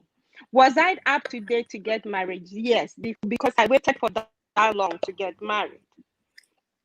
If you're not the type that got married at the age of 20s and the 18s, and you waited after maybe 30, somewhere there, before you think you were settling down, meaning you are behind. That is why I put myself on the behind ones. Because if I'm not behind, I'm in my 40s and my children are still babies. Right? So I'm behind. If you wait for that long and you don't have a plan, you find yourself in where I found myself. I thought I wasn't planned. I thought I wasn't strategized. So I didn't wait to examine the game of marriage or the relationship to tell myself, if it go this way, this is how I have to go. If it go this way, this is how I have to go. Because I find myself in all these areas, I have told myself nowadays when we are talking, I will be putting in solutions. If you are in there and you find yourself like me, when your husband have to say, okay, the used car is for you. Once you know you don't like used car. When you find yourself that I don't know how to beg, but they have to give me, and meaning you are just like me. Oh dear. Or even asking is so hard for you, so you wouldn't ask because I don't know how to ask. So I'm just quiet and until some chicken change is being put for you. If that chicken change is not what, then you have to start planning. Hey, Pastor Because Patience. until you You were He's shaking dropping. some heavy weights. Yeah. Oh my God. We have to watch our feet because when they drop. Yeah, I wanted to go here in pursuit of excellence because when you discuss excellence, most people only think about professions. Most people don't think about personal areas and pursuing excellence in your niche relationships, pursuing excellence in your own marriage, pursuing a relationship that is worthy of your time, effort, And all these things are things you can invest in if you want to improve outcomes. If you are one of those people who find yourselves in the situations where we are describing, and you find that those things are suppressive, you find that those things don't meet your expectation, those things don't bring you liberty, then it is a choice at that point whether you explore wanting to change things for yourself. But I have to give you a disclaimer. Every time you decide to change things, you expect resistance. Every time you want to pursue things better for yourself, you expect that some people might not be happy with the changes you want to make. And the question is whether you have the mental fortitude to stick it out and to achieve what you want, or you would cave in and return to where it's comfortable. That's the more important thing for me today. I wanted to revisit this thing today because I wanted to take this into personal relationship and in pursuit of excellence. Sister Ya, let me start with you. When Sister Ya hits excellence, what would it look like? Oh boy.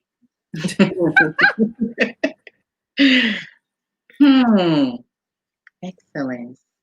Mm. Immediately money came into my mind. Because it does. It's the first thing we all think about, right? Yes, it's even on my. I made a board for a vision board for 2020. But yeah, debt free, Yeah. and also when I think about, yeah, debt free and be able to actually pursue my passion, because then my passion of, oh, I have a lot of passions like dance and all that. Like be able to actually do everything that I want to do in life, be able to also pass on whatever I've gained to people and see them excel as well. Um, Actually, be free in all aspects of life, not just financially. Be able to pursue any heart desire that I want to, and also see my children excel. That would, that would, yeah, That that's would what be comes excellence out for Sister Ya. of my Okay. head. Yes. That's very interesting. Auntie Ya, what would excellence for Auntie Ya look like?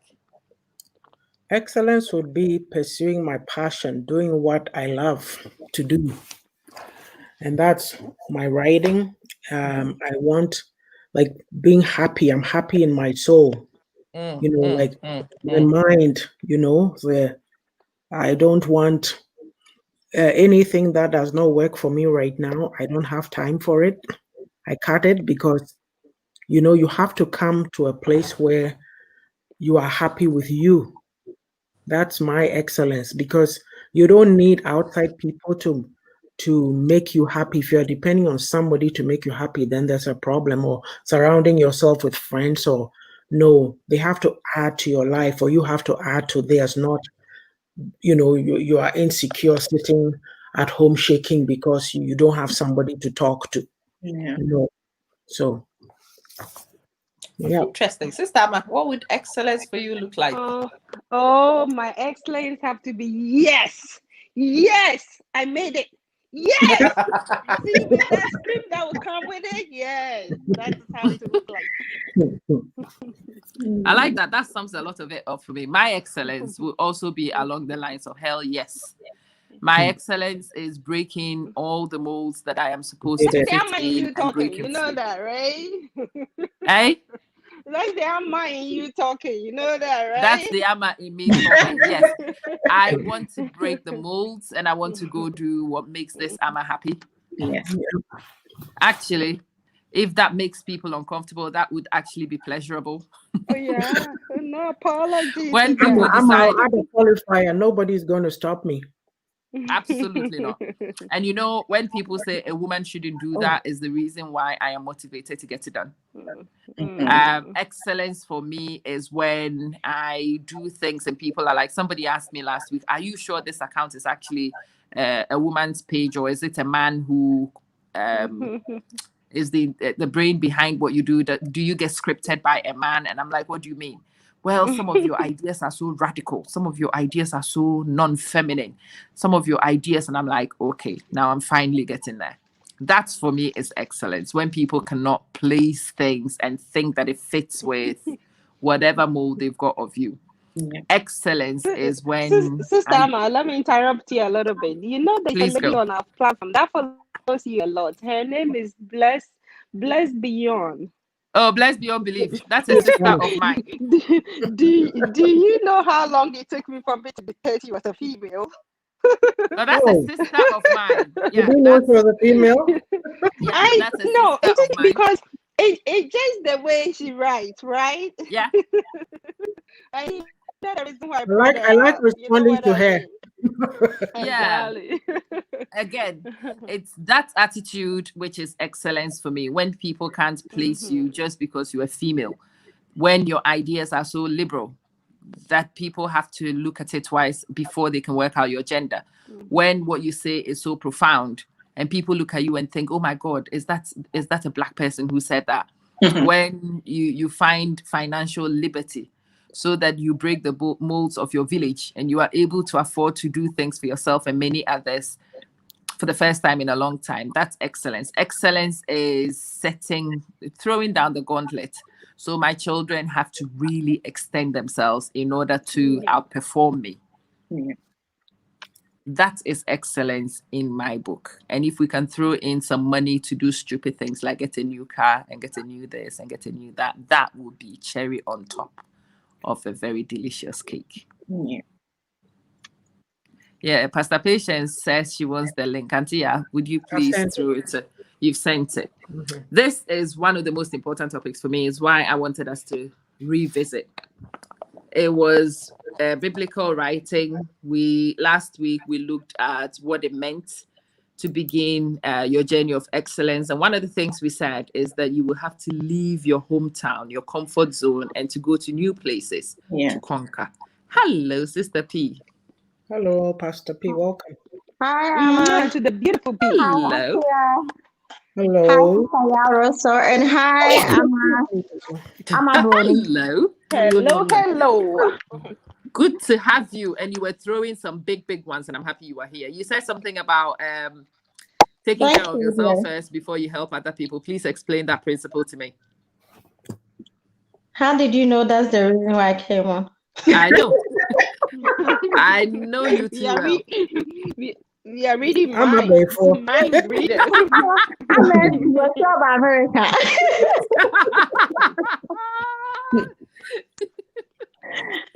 Thank you, dear. I greet everyone and happy Saturday. Happy Sabbath, victory sis. to Americans too. Oh yes. Has it been Congratulations. called? Has Yeah, it been called? they announced it around 11:30. So Have they Is he announced packing his how things much? You see already? how distracted I've he's been? now elected president. Have you got him some The boxes and some first black U-Hauls? female. What did he say? You got him some boxes and U-Haul already? Oh, for him, we got a collar in Ghana for him. So it's coming. It's already waiting over there for. He's not going to get a bus or anything. Okala Oh, will I'm be. so happy to hear that news. So happy to hear that. U-Haul.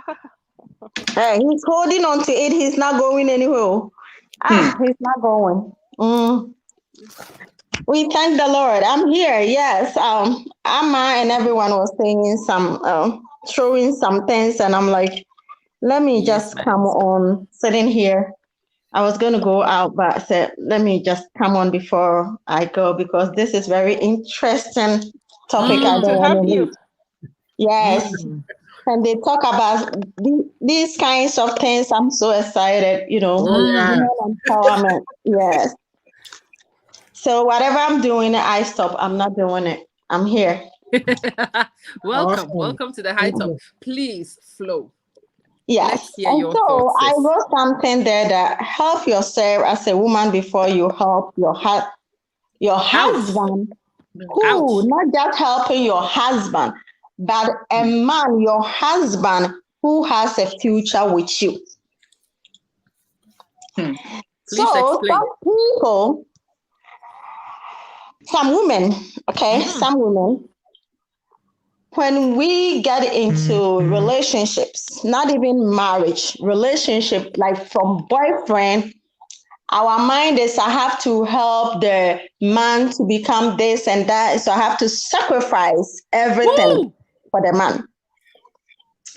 Last week, Auntie made mention of something, and I want to elaborate on that. That you don't go to your boyfriend's home and start cooking and this and that and that. And we didn't finish. I think we were talking about it, but we didn't finish. And start cooking and washing clothes and this and that. And that could be a wrong idea, and that could also be a good idea. I would say 80% is wrong, and 20% or 90% is wrong, and 10% is right. There are only few, just an atom of men that are truly, in uppercase, truly love their wives and want to have a future with their partner. And we as women, we don't realize that. We think we go into relationships thinking, say, everybody loves me once, so long as the person slept with me or the person said, I love you, meaning he loves you. No, it is a big no, no, no, no, uppercase. Oh dear. It is never true. Most men, ask them, most men will tell you, when they say I love you, it is for now. It is not for tomorrow. Yes. Okay, that's funny. Yes.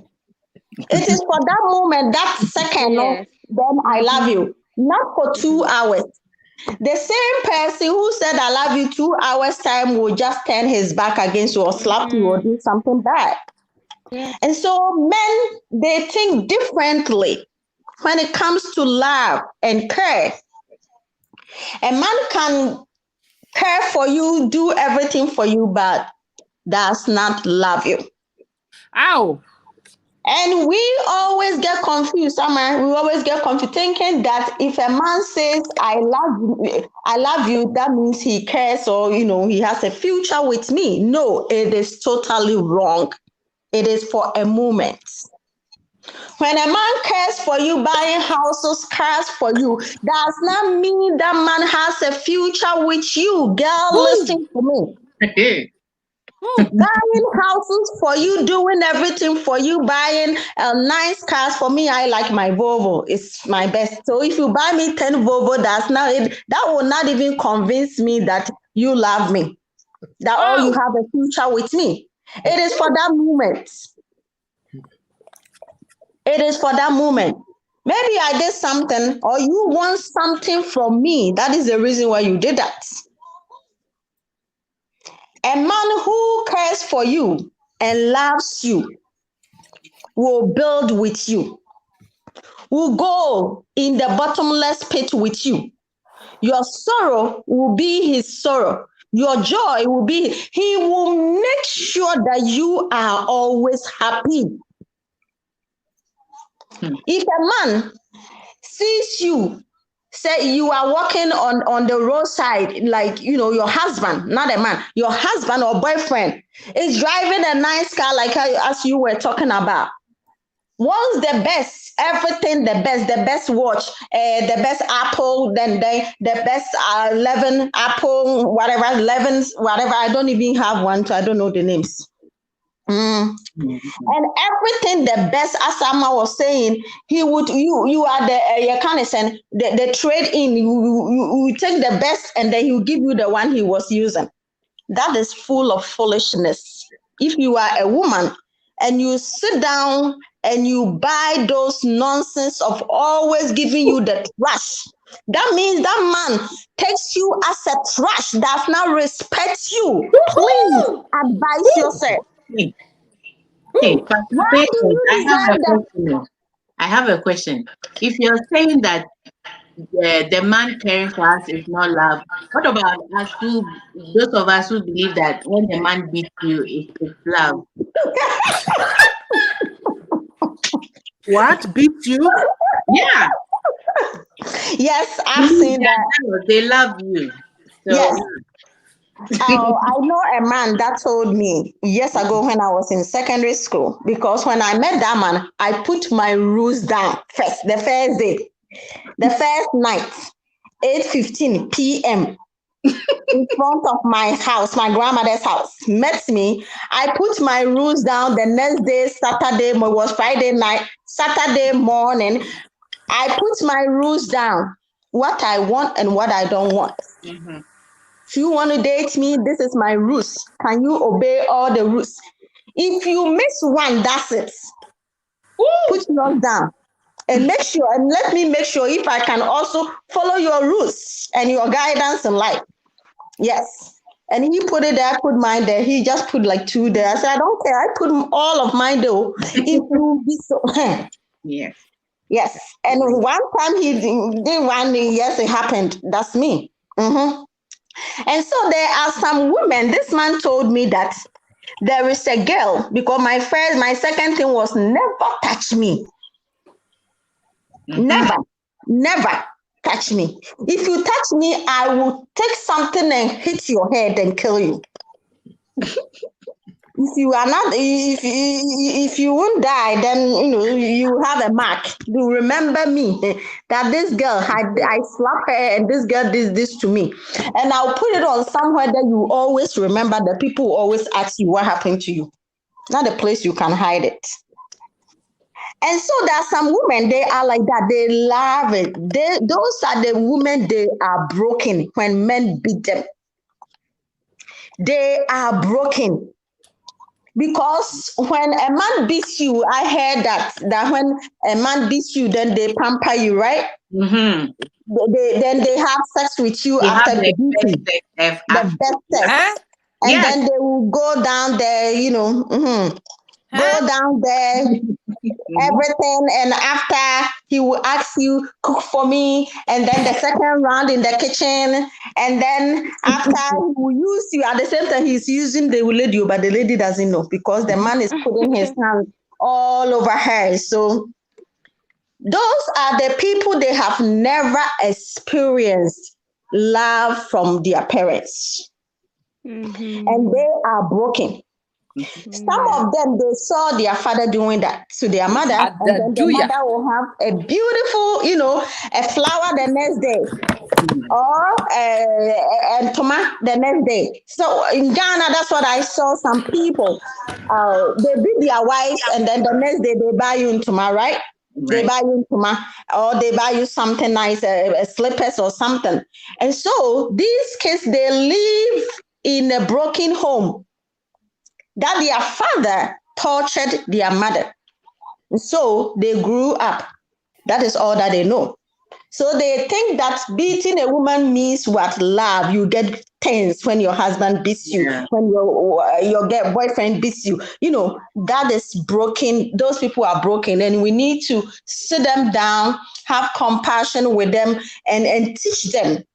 It's not that they are stupid. No, it's not that they are stupid, because they are cleansing for love. They are cleansing for care.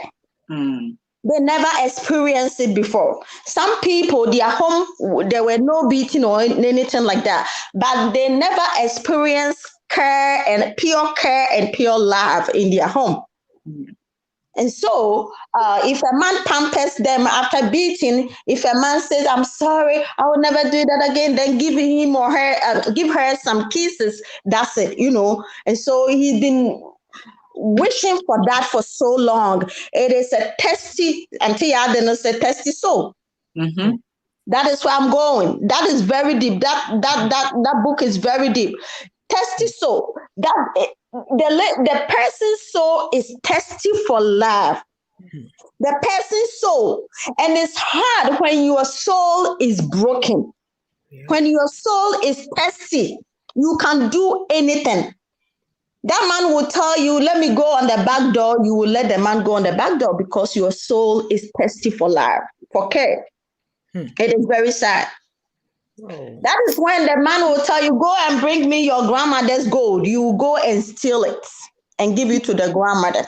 I'll give it to the boyfriend. And so there are some people, they are just like that. And they need counseling, they need teaching, they need guidance, they need schooling, education, so that they can come out of that. That no, it is wrong for a man to touch you, to beat you.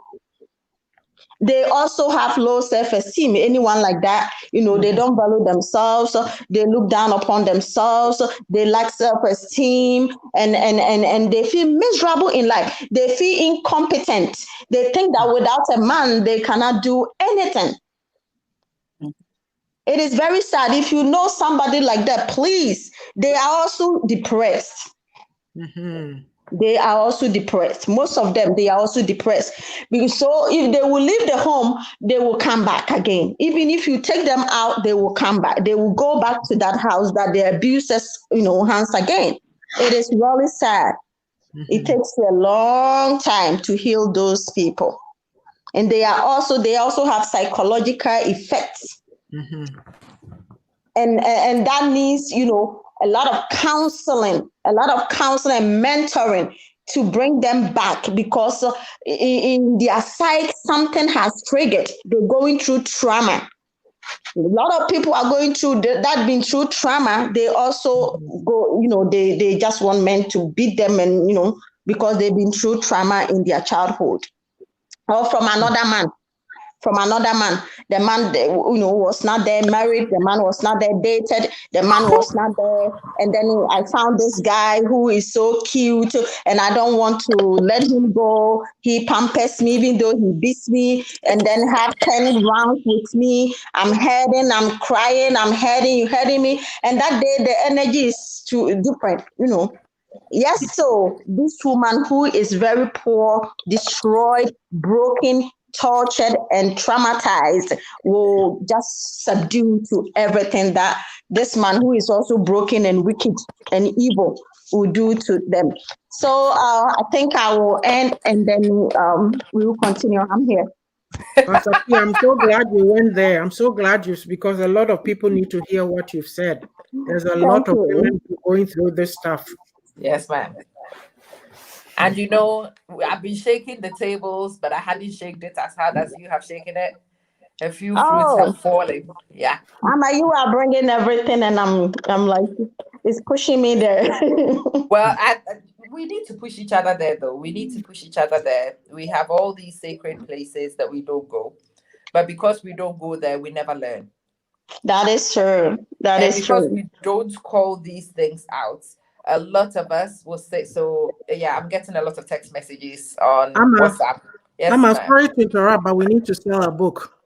Commercial break. Please, let's go to. Auntie, I am glad you brought it out. Please, anybody who's here and you haven't bought the book, we are not bloggers on this page. We are not comedians.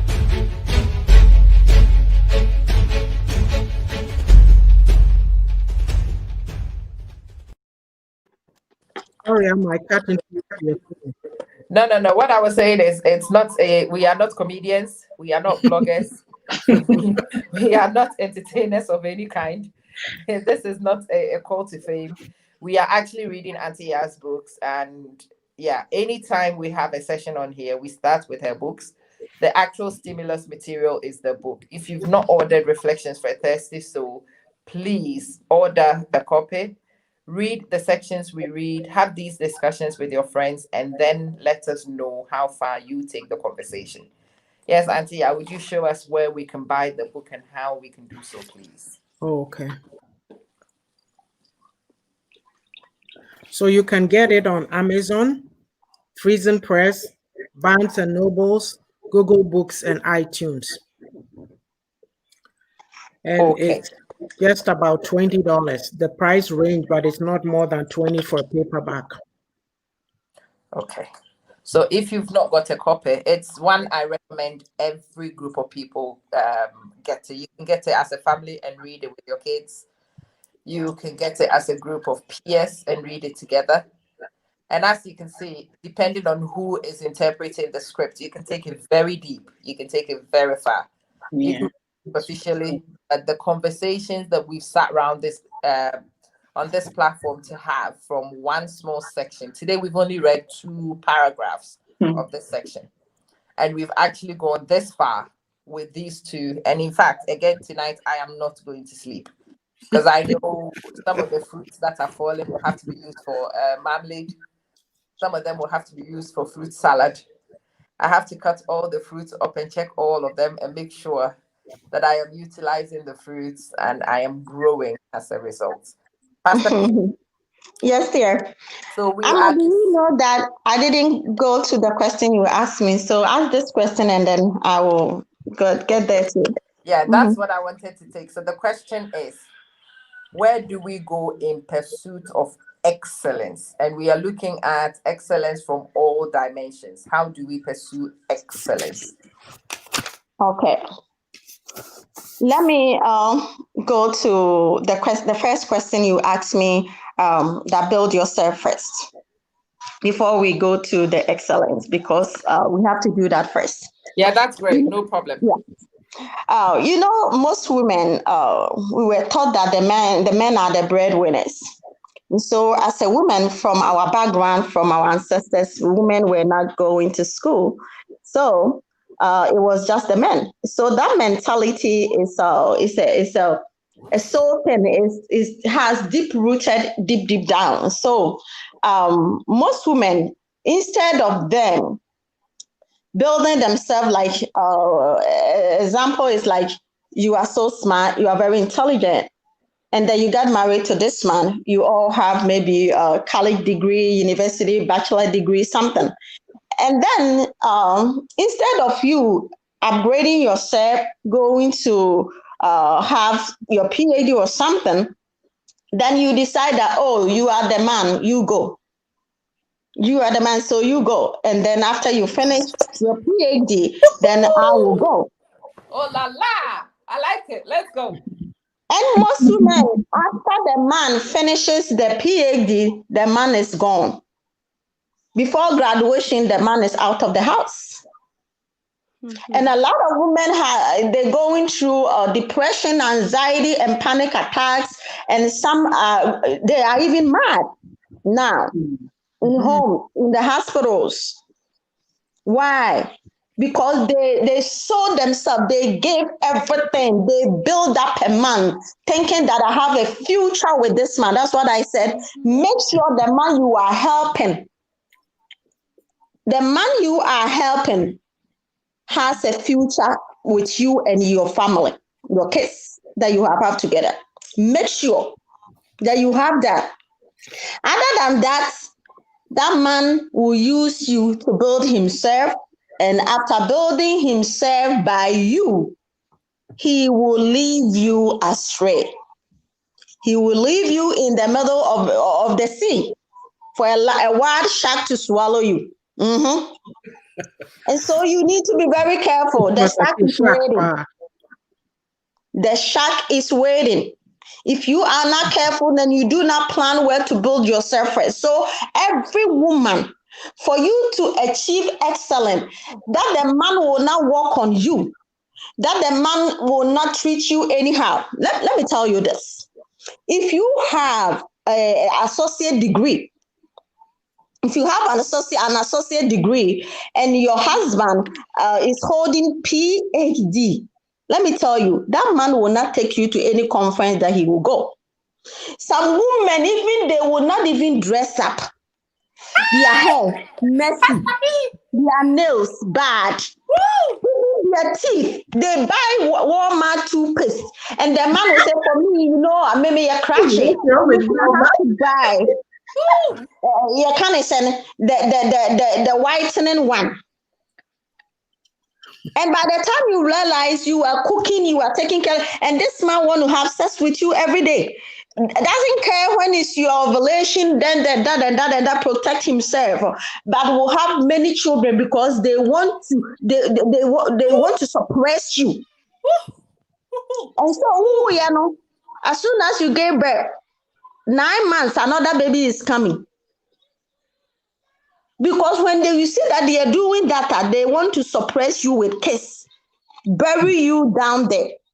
So as a woman, I will advise every woman, if you have the will, if you have the power, if you have the everything that you can do Please build yourself. It's not in education wise. Make yourself a better person before you have the man who is ready and wants to have a future with you, even though you are married. But some people are married, but they are single. Know the difference. They are married, but they are single, and they don't know. And you are helping a single man, thinking that marriage name, that wedding, that whatever, that certificate is nothing. But what is the behavior of that man if you want to help that man? And also the way things are going. If I want to help a man, go to a lawyer, write something down. If you leave, I'm taking my money I supported you with interest, 3 times of interest of what I gave you. 3 times. So you just don't give to the man just like that. These men nowadays are very wicked. They are using women. They are breaking you, and they are destroying you, and you are going through depression and other things, pretending to live, but you know what you are going through. So for us to live in excellence in every area of our lives, you need to have self-confidence. Have self-confidence. If you don't have it, go and pay money to somebody, a mentor, to mentor you and help you build your self-confidence.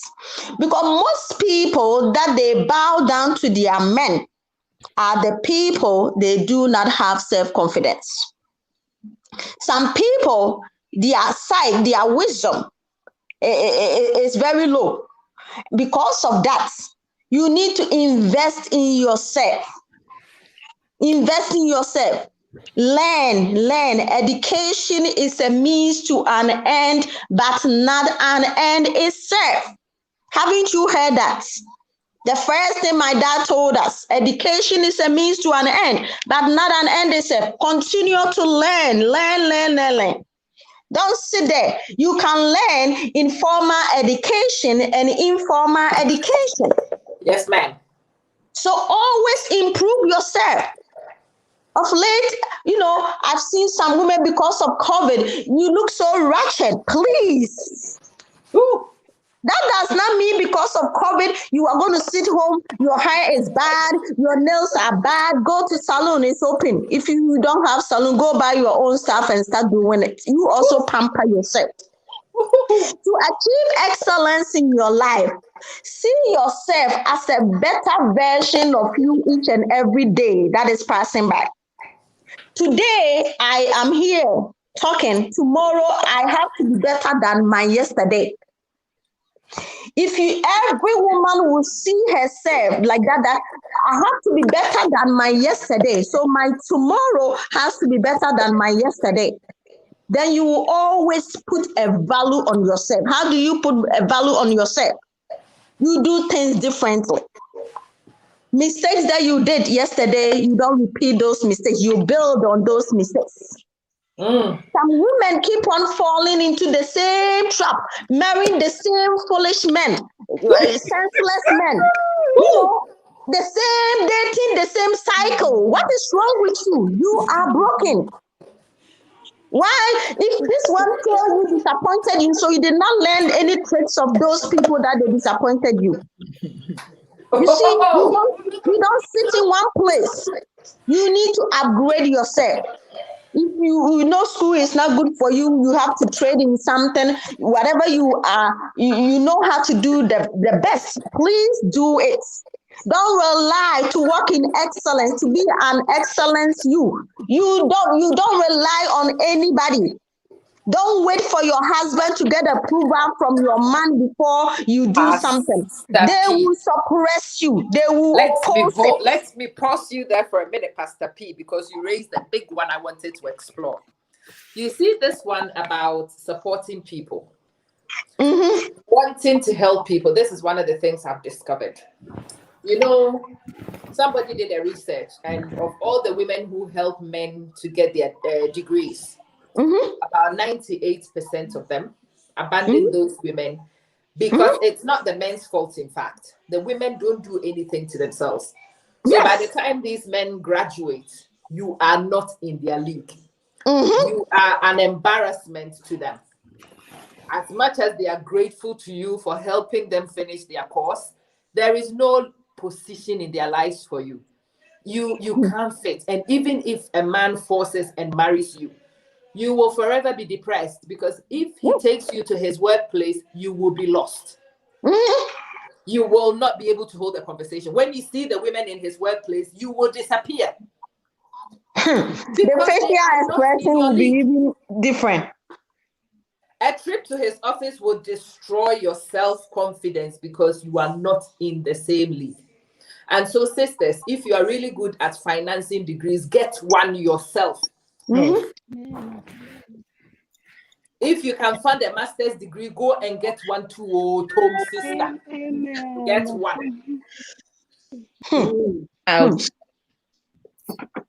Especially Amma, when it comes to financial literacy, we always think that, oh, the man is supposed to be the head of the finances. And so if there is a financial literacy that you're supposed to learn, they will say, oh, the man go, my husband go. My husband go and do it. My husband, there's an investment. Oh, my husband just take care of the investment. You wouldn't even ask, how much do we have? How much do we have? The investment that we made, how much have we made? Nothing like that. You just leave everything. Be inquisitive, Oba. Be inquisitive. Oh, I like this discussion. Ask questions. Be an intelligent, inquisitive woman. Let them say you are a witch. Yeah, we are all witches. So what? Actually, at this one, I think we need a part 3. We need what? We need a part 3 to this excellence. I'm liking where Hey, Woo! What a wow. Pastor P, I was shaking some things, but I was being careful in how I was shaking. I like the way you are not even caring about anything and just continuously shaking. But listen, many of us would have been deceived to hear that you are only a good woman if you help a man to finish his course. Yes. That is not true. You are a good woman too when you finish your own course. Okay. Yeah. That you give the capital for the man to start the business. Nah, you can also start a business too. Okay. That you are the one who gives up your job to stay at home. Nah, that's also not 100% true. Okay. That you are the one who has to drive the rickety car and to drive the book to use the bogus phone, and the one who has to stop going to the salon. Nah, that's not true. Not true. All the things that you are willing to do for somebody else, you have to be willing to do for yourself too. If you are willing to sponsor somebody's course, you must also. Oh, hi, Nana. Hello, sis. It's like, this is my ghost sister. Nana, we need a picture, Tom. We need to see a picture. About time. This is a sister of mine, and this is the only picture I see. Ghost. Nana, we need to see a picture, Tom. But yeah, Pastor P, what you've actually said today is the epitome of what we are discussing, really. That's the crux. It is the mentalities and the things that we have been raised with. It is the norms we've accepted for a long time about the status quo, what a good woman should do, what a wife material should do. How you support a woman's job is to support a man. But what you said has struck such a deep chord with me. It's not all the men we support who had a future with us in the first place. That is scary. How do we know when somebody has a future with us, Pastor P? Amma, that is an individual question, but I will bring a general one. You are the one, you know the man that you marry to. You are the one, you know your needs and your wants. You are the one, you know the behavior in your home. And so you study all the areas, put yourself first. Your needs is the man that you are married to meeting your needs or not? That man, if yes, then that man has a future with you. Is that man faithful? Yes. in every way. As I said, we'll try and punchy, baby, punch some things, push him here, make him do things that will make him angry, be sometimes disobedient. Push everything, all the calls, push everything. And if you know that this man, well, all that I'm pushing, he still loves me, then that man has a future with you. That man plans with you. He wants the best for you, not those ones that they want the brand new things and then they dash you the garbage ones. No, those people, they have no future with you. Please repeat. You said he plans with you. What does that even mean, Pastor P? He plans with you. You are a woman. I'm doing something like just let me use Amma. People know Amma more what she does. So Amma is started maybe her the online tutoring, and there may be some things the husband supposed to help her. The husband is not going to sit there and just look at Amma, and Amma will go and teach and then teach the kids and mark the paper, even though the husband is also a teacher, and make sure, and the Amma will mark all the tests and the paper, the homework that the kids did. Not the school homework, but the extra classes that she does, the tutoring online. And then he will be sitting there, not doing anything, not supporting Amma, even though he can do it. He can help her mark the papers, support her in some ways, maybe cooking, doing some. By the time Amma is done, he has finished cooking. Something that he can do, he will do to support you. If the man is sitting there, you are taking extra work on you to improve the home. And the man is sitting there, not doing anything, folding his arms. The man is not planning with you, not asking you, Amma, how is the tutoring going? How are the kids? Sometimes he can listen to and help you. Maybe you can do this, you can do that, because he's in the same field with you. And then he suggests some things for you that can help you make your load easier, the tutoring easier, or whatever that you are doing easier. If a man is not helping you, bringing suggestions, ideas to make your load easier for you as a woman, that man is not a man for your future. He has his own self-desire, kind of saying, employment in the marriage. Pastor P, I want to. And so, for that, sis, you need to also live in that marriage. I'm not going to say divorce that man, no, but you need to have intelligence. So, be smart. Also plan well. Don't take all the load on your shoulder. Then the money that I'm getting from my tutoring, if you are not helping me, that money is not coming into the family, coffin. No, it's not. It's my own money because I suffered by myself. So I will spend it on the way that I want. So make sure the man plans with you. When he's doing something, he tells you before he does it. He's not going to start buy a plot in his hometown and tells you that, my dad called me last time, so I sent $3,000 to buy a plot. They said some people are selling a plot or whatever, and then I bought one. And so he already done it. While you were talking to your dad, couldn't you test me, or couldn't you wait for the family to discuss? If a man does things by himself, does not tell you things, he does it before telling you, that man has no future with you. He doesn't plan anything with you. He wants to start schooling. All that you saw is he's doing something on computer. What are you doing, Kwesi? Okay, I'm doing something. At the time, I'm starting this course. I've registered already. Okay, you registered already. Did you think about the kids? I know, sir, you come back home at this time, 3 o'clock, and I will start classes at 2:30. Who's going to take care of the kids? Yes, already he has you.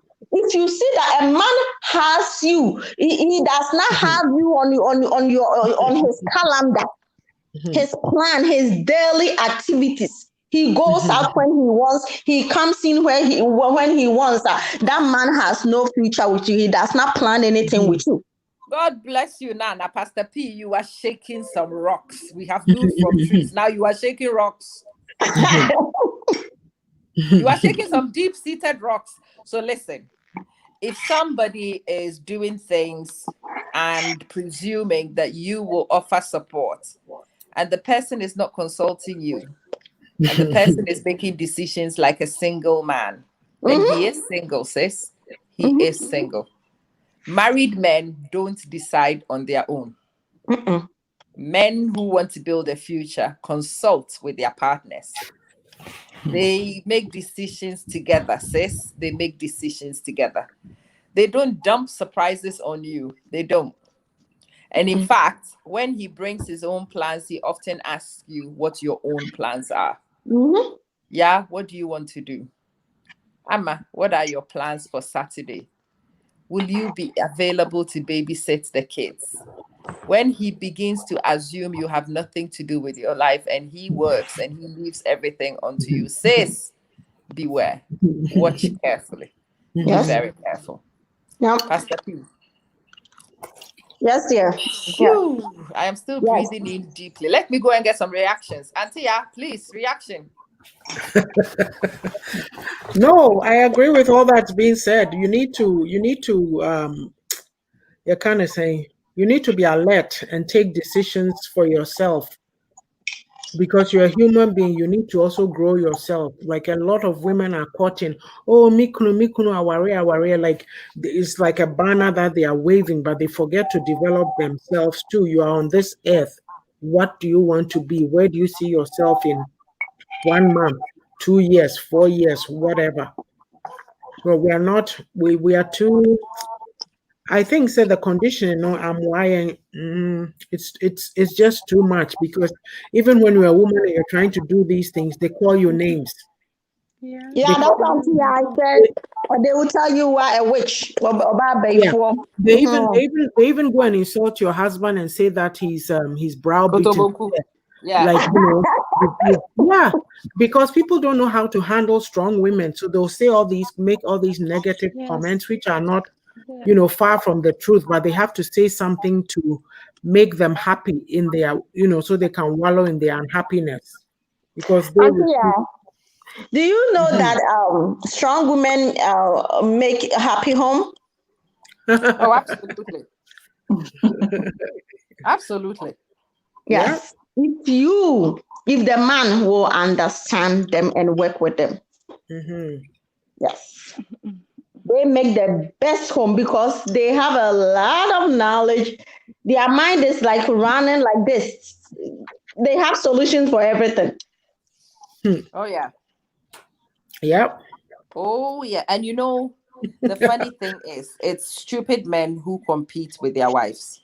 Mm. Because they are afraid Well, you're but going to take listen, their power from them. what power? Wow. What power? I am your partner, and we are working to bring meat into the same pot. Does it Ama, matter they how don't see fast I it put the like meat that. in? They don't see it as partnership. They see it as, married but single. Competition. You know that the way that I'm saying the women are conditioned, the men have also been conditioned. Ego no, ahomaso ne Oh, Mm-hmm. ahantale. yeah. If you go and say something to somebody right now and you give a response, oh, this is what I said. Why are you insulting me? Meanwhile, you think you're having a constructive this discussion. Yeah. They don't also like constructive criticism. And so that No. is also every time you give them that, they think you are too proud, you are disrespectful, you Mhm. don't honor me as a husband and this and Yeah. that. It is sad. That's why I always say that beginning, most of women have already done that mistake. They're already in the marriage. So they can't go back. But those that they are not married yet, please listen, study the man you are dating. The man will not change after marrying you. The man is not going to change. It's going to be worse. Ajua, you didn't come. Mm, Ajua wama. Mm, I think he, that's he the he P. went to bed a little. Yeah. yeah. Yeah. No, No. Adwa is on charge. Somebody's charging Adwa. Hey, Amma. Please. Ghana. Her battery was running low. She just needed to recharge. But No. Pastor P, I Yes, think yes. we need to really expand on this thing because we started from excellence, but we are looking at excellence in life. And a lot of women will die without pursuing anything close to excellence in their lives. That is a Who total said waste that? of life. I'm not cutting you, but there's somebody said that the most miserable place is a graveyard. It's a Yeah. graveyard. Who That's said I that? was just thinking that. Yes, I know this man, this pastor who died said it too. That intelligent, smart man, lot of wisdom. Mike Mara. Yeah, is that the name? okay. Yeah. Mm-hmm. Yeah, he said that. Yes. So yes, a lot of people are dead with you. Oh, it's so sad, especially But the that women. is such a disrespect to your maker, really. And again, this is how deep I want to shake it. For God to grant you your life and for you to waste it Mm. following round somebody, especially those of us who have also been foolish enough to choose men who don't want to go anywhere. Hmm. And you give up your life just Mhm. because somebody else doesn't want to do anything with theirs. And they are happily wasting their life, but you waste yours also because of association. Now that's very disrespectful to the very life you've been given. Your life Amma, has to be more Amen. meaningful. let me Yes, come ma'am. in as a pastor here because you really push something. Yeah. You see, you said it's very disrespectful to our maker. Yes, ma'am. Hmm. Do you know one thing that we're going to give account on? Ooh. That's it. That's the thing you mentioned. We are going to give an account on whatever you were created to be on this earth. Yep. Ooh. That is what the only reason we are. Some of us will go to hell and some will go here. We are going to give an account on that. So Yeah. make sure you can be a pastor. You can be the most humblest church goer, this and that and that. But if you do not use whatever, walk in whatever you were created to be, oh, you will be wasted that day. I'm not God, but it's in the Bible. So please don't let anyone suppress you. Ooh. Pastor P, Auntie, what yeah. you have said, and Amma, when you were saying that we should expand this and do a part 3, I was Yeah. wondering what part 3 we are going to do, but let me give you this. I think we need to, I always talk about culture versus faith, how we Yes, before ma'am. we interpret. So we should look at excellence from the point of view of the culture versus the faith, how it impacts our ability to excel. Yes, ma'am. Yes, Mhm. Okay. ma'am. That is good. That will be very great. Yep. We are heading towards the same direction because we are not done. We are not done. A lot Amma of is us, always pushing something. you know me. We are You know pushers. me. I We like to don't give shake up. tables. Mhm. No. But yeah, it's a waste of life. And I think I was talking to this elderly lady this week, and she says, I've been watching you for a while. I've followed your videos, and every time I watch one of those videos, I realize that I have wasted my life. Oh. Oh, And it was so sad, that no. conversation. It was Oh, so sad. And I was trying to say to her, oh no, please don't feel that way. And she says, no, please don't placate me. Mm-hmm. I am old enough to know the truth, and I have come to this realization too late. I just wanted to tell you because I wanted to vocalize it. And yes, thank you. That maybe whatever number of years I've got, I feel like I've got to go off and do things. So she's planning things that she should go and do. She's in her 70s. She's a very mature woman. And she was like, well, I still need to go and chase things. I should have done this when I was 30, but I married my husband. And she says women shouldn't do that. And I gave it up. Hmm. That I was so intelligent and I had all these prospects and I wasted it trying to raise my kids. Amma, the kids are all gone. The kids have fled Hmm. the nest. The kids are doing other things. And I realized the kids would have been just fine if I had had a career. Yeah. Mm-hmm. The kids would have been even better with my Yeah. intelligence on the table. Mm-hmm. The kids would have dreamed higher for other things if mom had had some aspiration. Amma, my life has been wasted. And she and I ended up in Oh. tears at the end because, again, I couldn't lie to her because what she's saying is true. Amma, What she's saying is true. you know Yes, what's ma'am. coming to me? Tell her to put it in a book. Oh, that's a good one. Yeah, yeah. Tell her to put in a book so that if he put it in a book, she has achieved her aim. Because what she could not do, she's telling the Other whole people to world. do. That is Yeah. true. Oh, that's a good And one. she That's a will very feel good one. completed doing that. She will be so fulfilled doing that. I am in tears right now because anytime Oh, I hear people saying that, I Living with feel regret. Pastor so, P, so I'm bad. sorry. I'm sorry. I will interrupt you here. I will No, come also on add here. that I will also add that the main reason why I always have to find time to sit here and listen and say something because I'm so excited. It's all lost, and we were here. And bringing up this book idea, I feel like a lot of our women couldn't voice out and couldn't have a yeah, lot to say, and there is not a lot there to read from us. yeah. So that's why I'm so happy to join this train. And this idea will be good for this woman. At least Yeah, we Yes. Yeah. have somebody else to respond. We need to hear yeah, more stories. yeah. Oh, and she Generations will have a need lot to If to tell. she can't Yeah. need write a it, she lot to can read. narrate the story and they Yeah. will write it for her. Yeah. If Yeah. she can't write it, That would be she good. just narrate the story and they will write it for her. Oh, that's a great idea, Pastor P. That's a Yeah. great idea. Because when the last time I finished with her, so she says to me, "No, I want you to mentor me," and I'm like, "You could be my mom. How do I mentor you? How do I It mentor my doesn't mom?" matter, man. And she says, "Don't be silly. You advise your mom, don't you?" And I'm like, "Actually, yes. I find myself doing that a lot with my mom. So okay, you can still be my mentor. And what I want is somebody who spar off with me and share ideas with me. You bring the crazy ideas, and I try which ones I can. But I did not even think of the book at that time. So thank you, ladies. You've made a huge contribution to what would have ended up being a lethargic roundup to life.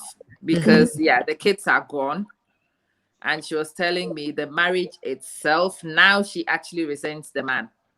Yes, The reason why she resents the man that's is what will because she happen. knows he did it on Yeah. purpose. He wanted to Yeah, and break her wings. everybody have the right to feel that way. Of course. Yeah. No, he did it on purpose. And when you listen to the story, in fact, there is no doubt he did it on purpose. Pastor P was going there earlier. He had 5 kids with her because when you have 5 kids in Abrochiri, you can't work. No, no. Yeah. So is he happy? Is he happy as he has accomplished his aim? Yes, Of course he he's is. happy. He He's is very happy. happy, very What happy. a He's bozo. a woman who is broken, who is not happy. But after the book, he will be fulfilled. He will be so excited that wow, I have nothing is wasted in life. One thing She we should have just to know write her life story. Write that it. Yeah. nothing is wasted in life. Nothing is wasted in life. If you want it to be a wasted life, it will be a wasted life for you.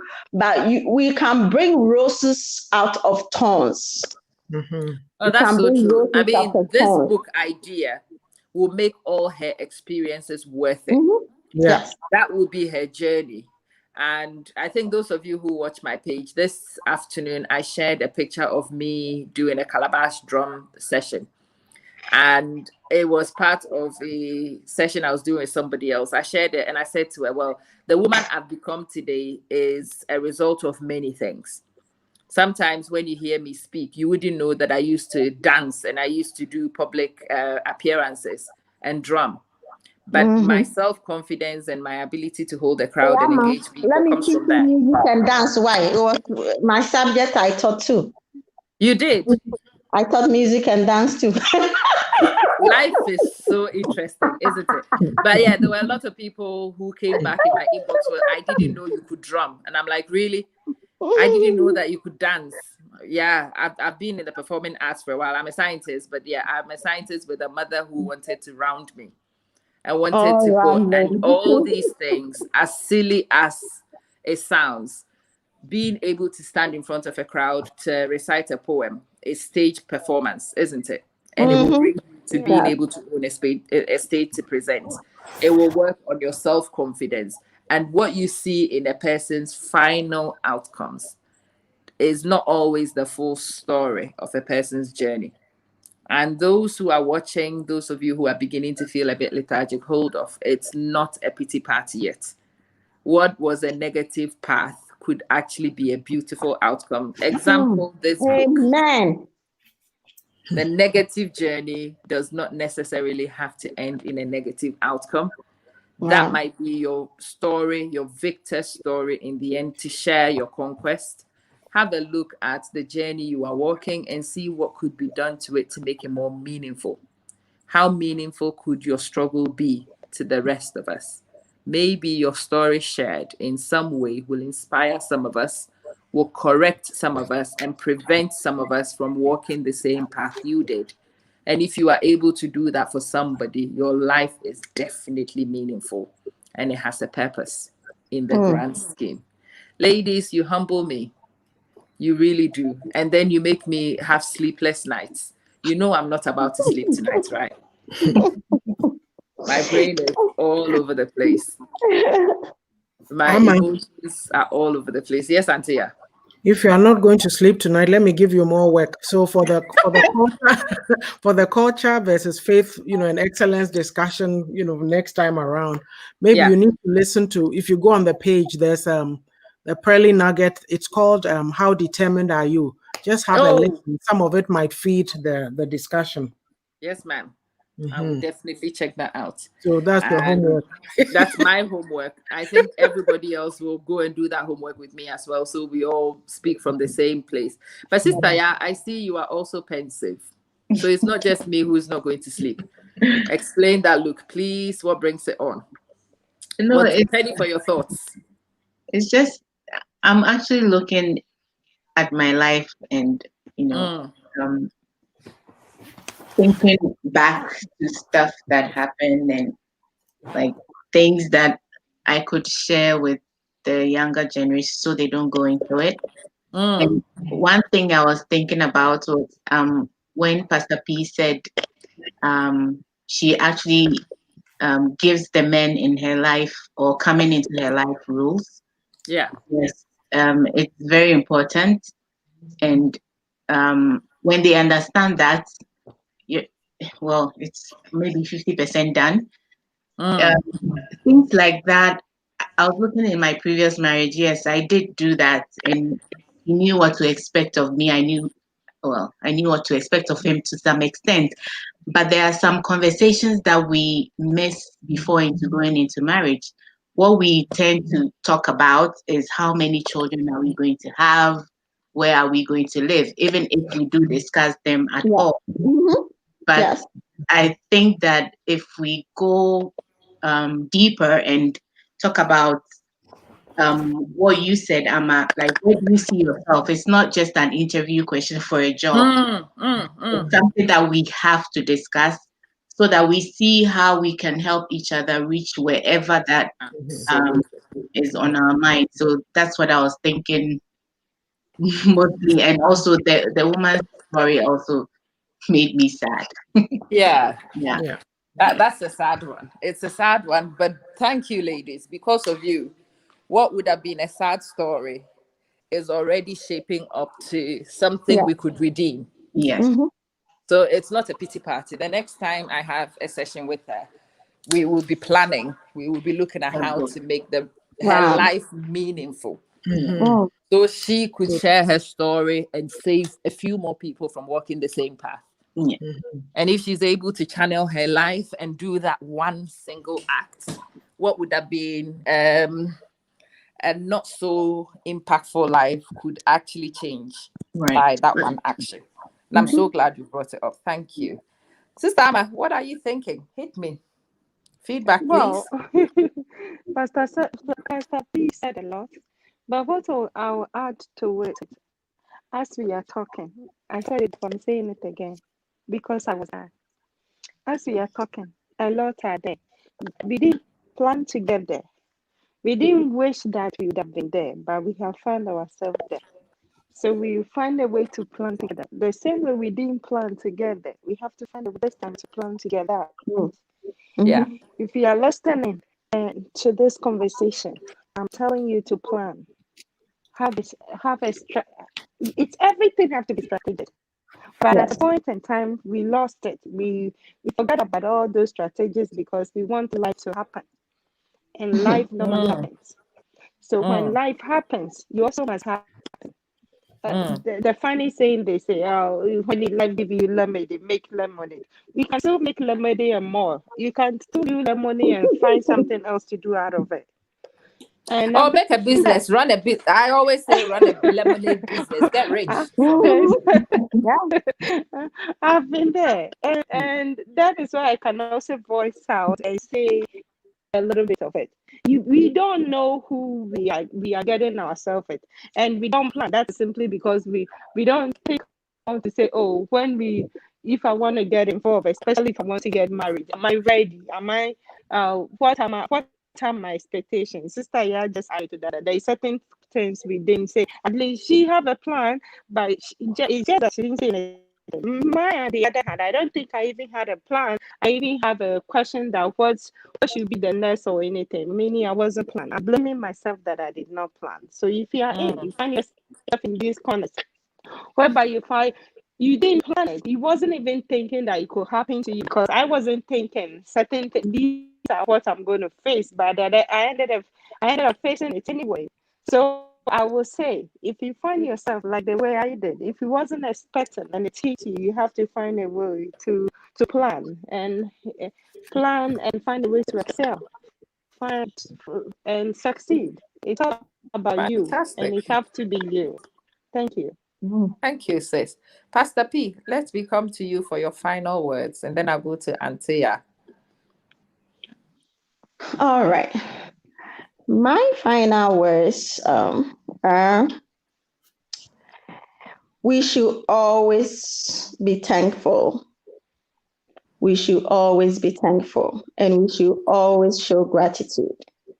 No matter what we go through in life, be thankful. Be like a butterfly. Have many colors. You are so beautiful. See yourself that you can do it. You can make it. The end is not the final. The end is not the final. A lot of people thinks the end is the same as the final. No, the end is not the final. You can have a race, you will earn 200 meters. That doesn't mean you won't run again. You will run again. Some people can run 200 meters, 100 meters, 4,000 meters, 5,000 other meters. But finishing one does not mean you have ended. There is always a way, there's always something. Be like a butterfly. There are many colors in you as a woman. If one color fades, you can brighten through the other color. People can praise you through other colors. Maybe I don't like blue. I like maybe yellow, red, whatever color. And so if you lose the blue, don't think that if I see you, I'm not going to like you. Some people think that losing something in their life, marriage, whatever, not having children, as Yah said, discuss about the children. For me, what I was telling, I even discussed the children that we're going to have, and the names we're going to give to them, like we did for. Oh yes. If it's two, we're going to have three kids. But I have one now. I'm enjoying the one, and even yesterday I was thanking God that I didn't have three, that I have only one. So I can do whatever that I, can do whatever for her. Three will be too much for me now, and so we named them. If it's two boys, three, whatever. We did a lot of stuff. But that does not make to become very sad and say, I didn't have three children, so I'm going to cry. I had miscarriages. So no, no, no, no, no. I am so grateful. I am so grateful that I have. Even if I did not have any, I will be so grateful and I will still achieve my purpose on this earth. Having children, not having husband or not having husband or not having children does not make you who you're supposed to be. It is you. It is you. If they are there, it is bonus. If they are not there, it is bonus. There is something special in you that you were created for. You are a unique person. Never ever belittle yourself. Never ever let someone who works on you. There's some diamond in you. Dig for that diamond. And when you find it, don't give it to the man. Use it for yourself. Mm. Use it Thank for you. yourself. So Thank you, Pastor P. God bless you. That is profound. Antia, you started all this. Let me come to you before I throw my final bomb and we run. Okay, so what I have to say is, as women or as a woman, you need to come to a position where you can sit down and be real with yourself. Bam, Ask yourself, are you happy? bam. You have to keep it real. We are into too much of fakeness and not owning our stuff, owning our truth. That is the best place to start from. Like as we're talking about this lady, Ama's lady saying who said her life has been wasted. I remember I was saying that, it took me, not that I didn't know, I started on a journey a while back, but some things were not open or clear to me. But where I am now, I'm so glad I've got it now. So I'm telling somebody before it is too late. Oh, yeah. Look, you can't live your life for other people. You can't. Woo! You have to live for you. You have to live for you. And that mentality that we've been taught that, oh, it's always think about the other person, you are selfish. No, if you're not, you sell yourself short. Like we said, a lot of women are dying or are going mad or frustrated. So, even me right now, like when I look at myself, okay, look, I've been through a lot of challenges in my life. It's not everything that we come and we talk about. But for me, if I look at myself right now, I define it that success is not money. Money is Yeah. good, don't get me wrong, but success is defined by the impact that you make on others. Oh, yeah. So for me, or to be sitting on a platform, even talking, do you know how many people are benefiting from what we are talking about today? Mm. For me, success is that, look, I've been through a lot of situations. As I explained earlier, people look at you and all they want to do is just pull you down. Even when you go into environments where you are supposed to add to them, they look at you as a threat and then down you go. So for me, writing a book, like Pastor P is advising this woman to write a book, for me, that is my success story. That is mine. I said I have to have something that I call my own. Nobody's going to take it away from me. let's all clap for Anthea. The Oh, yeah. naysayers, the naysayers and whoever, they can go where they choose to go. It's not my story. You need to be proud of who you are. You need to be proud of who you are. It's not only books, it can be anything. You can, whatever field that you are in, excel in it, be your best, do it. Look, COVID came and we're all up to all kinds of things. I'm just giving a quick example. My oldest daughter, she took up knitting. She knits. She's knitted a cap for her, a toque for her nephew. Like, who knew? And yet we in Ghana, the way we were educated, we think everything is classroom. When you open YouTube, you see all kinds of instructions. Yeah. I'm yet to learn how to crochet, but I'll get there. We bought the material, but I haven't started. So anyway, look, be yourself, own yourself. Don't let anybody tell you anything else. If you listen to people, you'll never do anything in your life. Be happy with who you are. It doesn't matter what they say.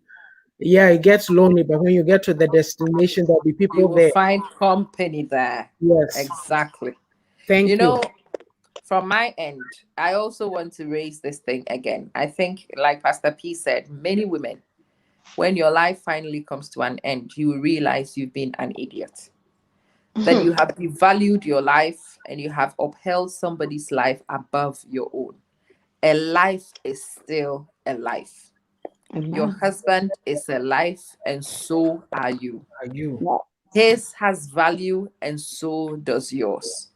He should be aspirational and want to change things in the world because he lived. His life has to impact, and so should yours. And the happiest people in life are the ones who, after some period of being here, begin to see their influence positively, begin to count what they've managed to achieve in life in tangible ways. And usually, those are the people whose lives impact other people outside their friends, their family, and themselves. And it is one of the achievements everybody has a right to go seek. Don't let anybody say that you devalue your life because of marriage. Hmm. Don't let anybody fool you to think that marriage and raising children alone will be enough.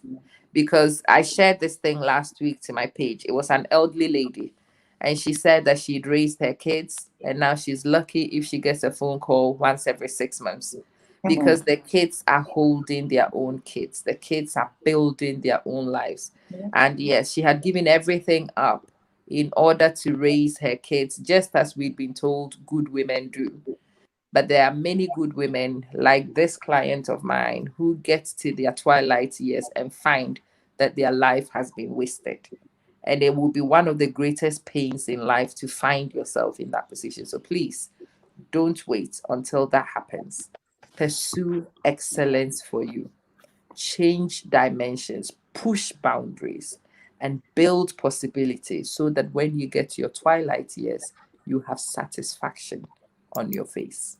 Those are my final words. Ladies, you are incredible. You allow some crazy things to develop on this platform. You never really know where this is going to go at the beginning of the session. I hope a lot of you do know that this is unscripted. Yeah. Auntie Ya herself doesn't know Come on. what we're about to talk some of the time. And you are amazing because you push us to think where we're not even thinking before we come on. I think you are brave women to go on my crazy journeys with me. Well, I'm open to anything because I've always said I'm a maverick. It's like, you have to be willing to go try new things or, Oh yeah. be open to Right. new experiences. So, Oh yeah. Oh yeah. And every time we leave one of these sessions, like I said, I don't sleep well because it makes me think. It makes me reflect. My whole life reflects before my very eyes, and it gives me opportunities to refine and improve. And I hope those of you who are here would also begin to look at things like that and go on those journeys with us.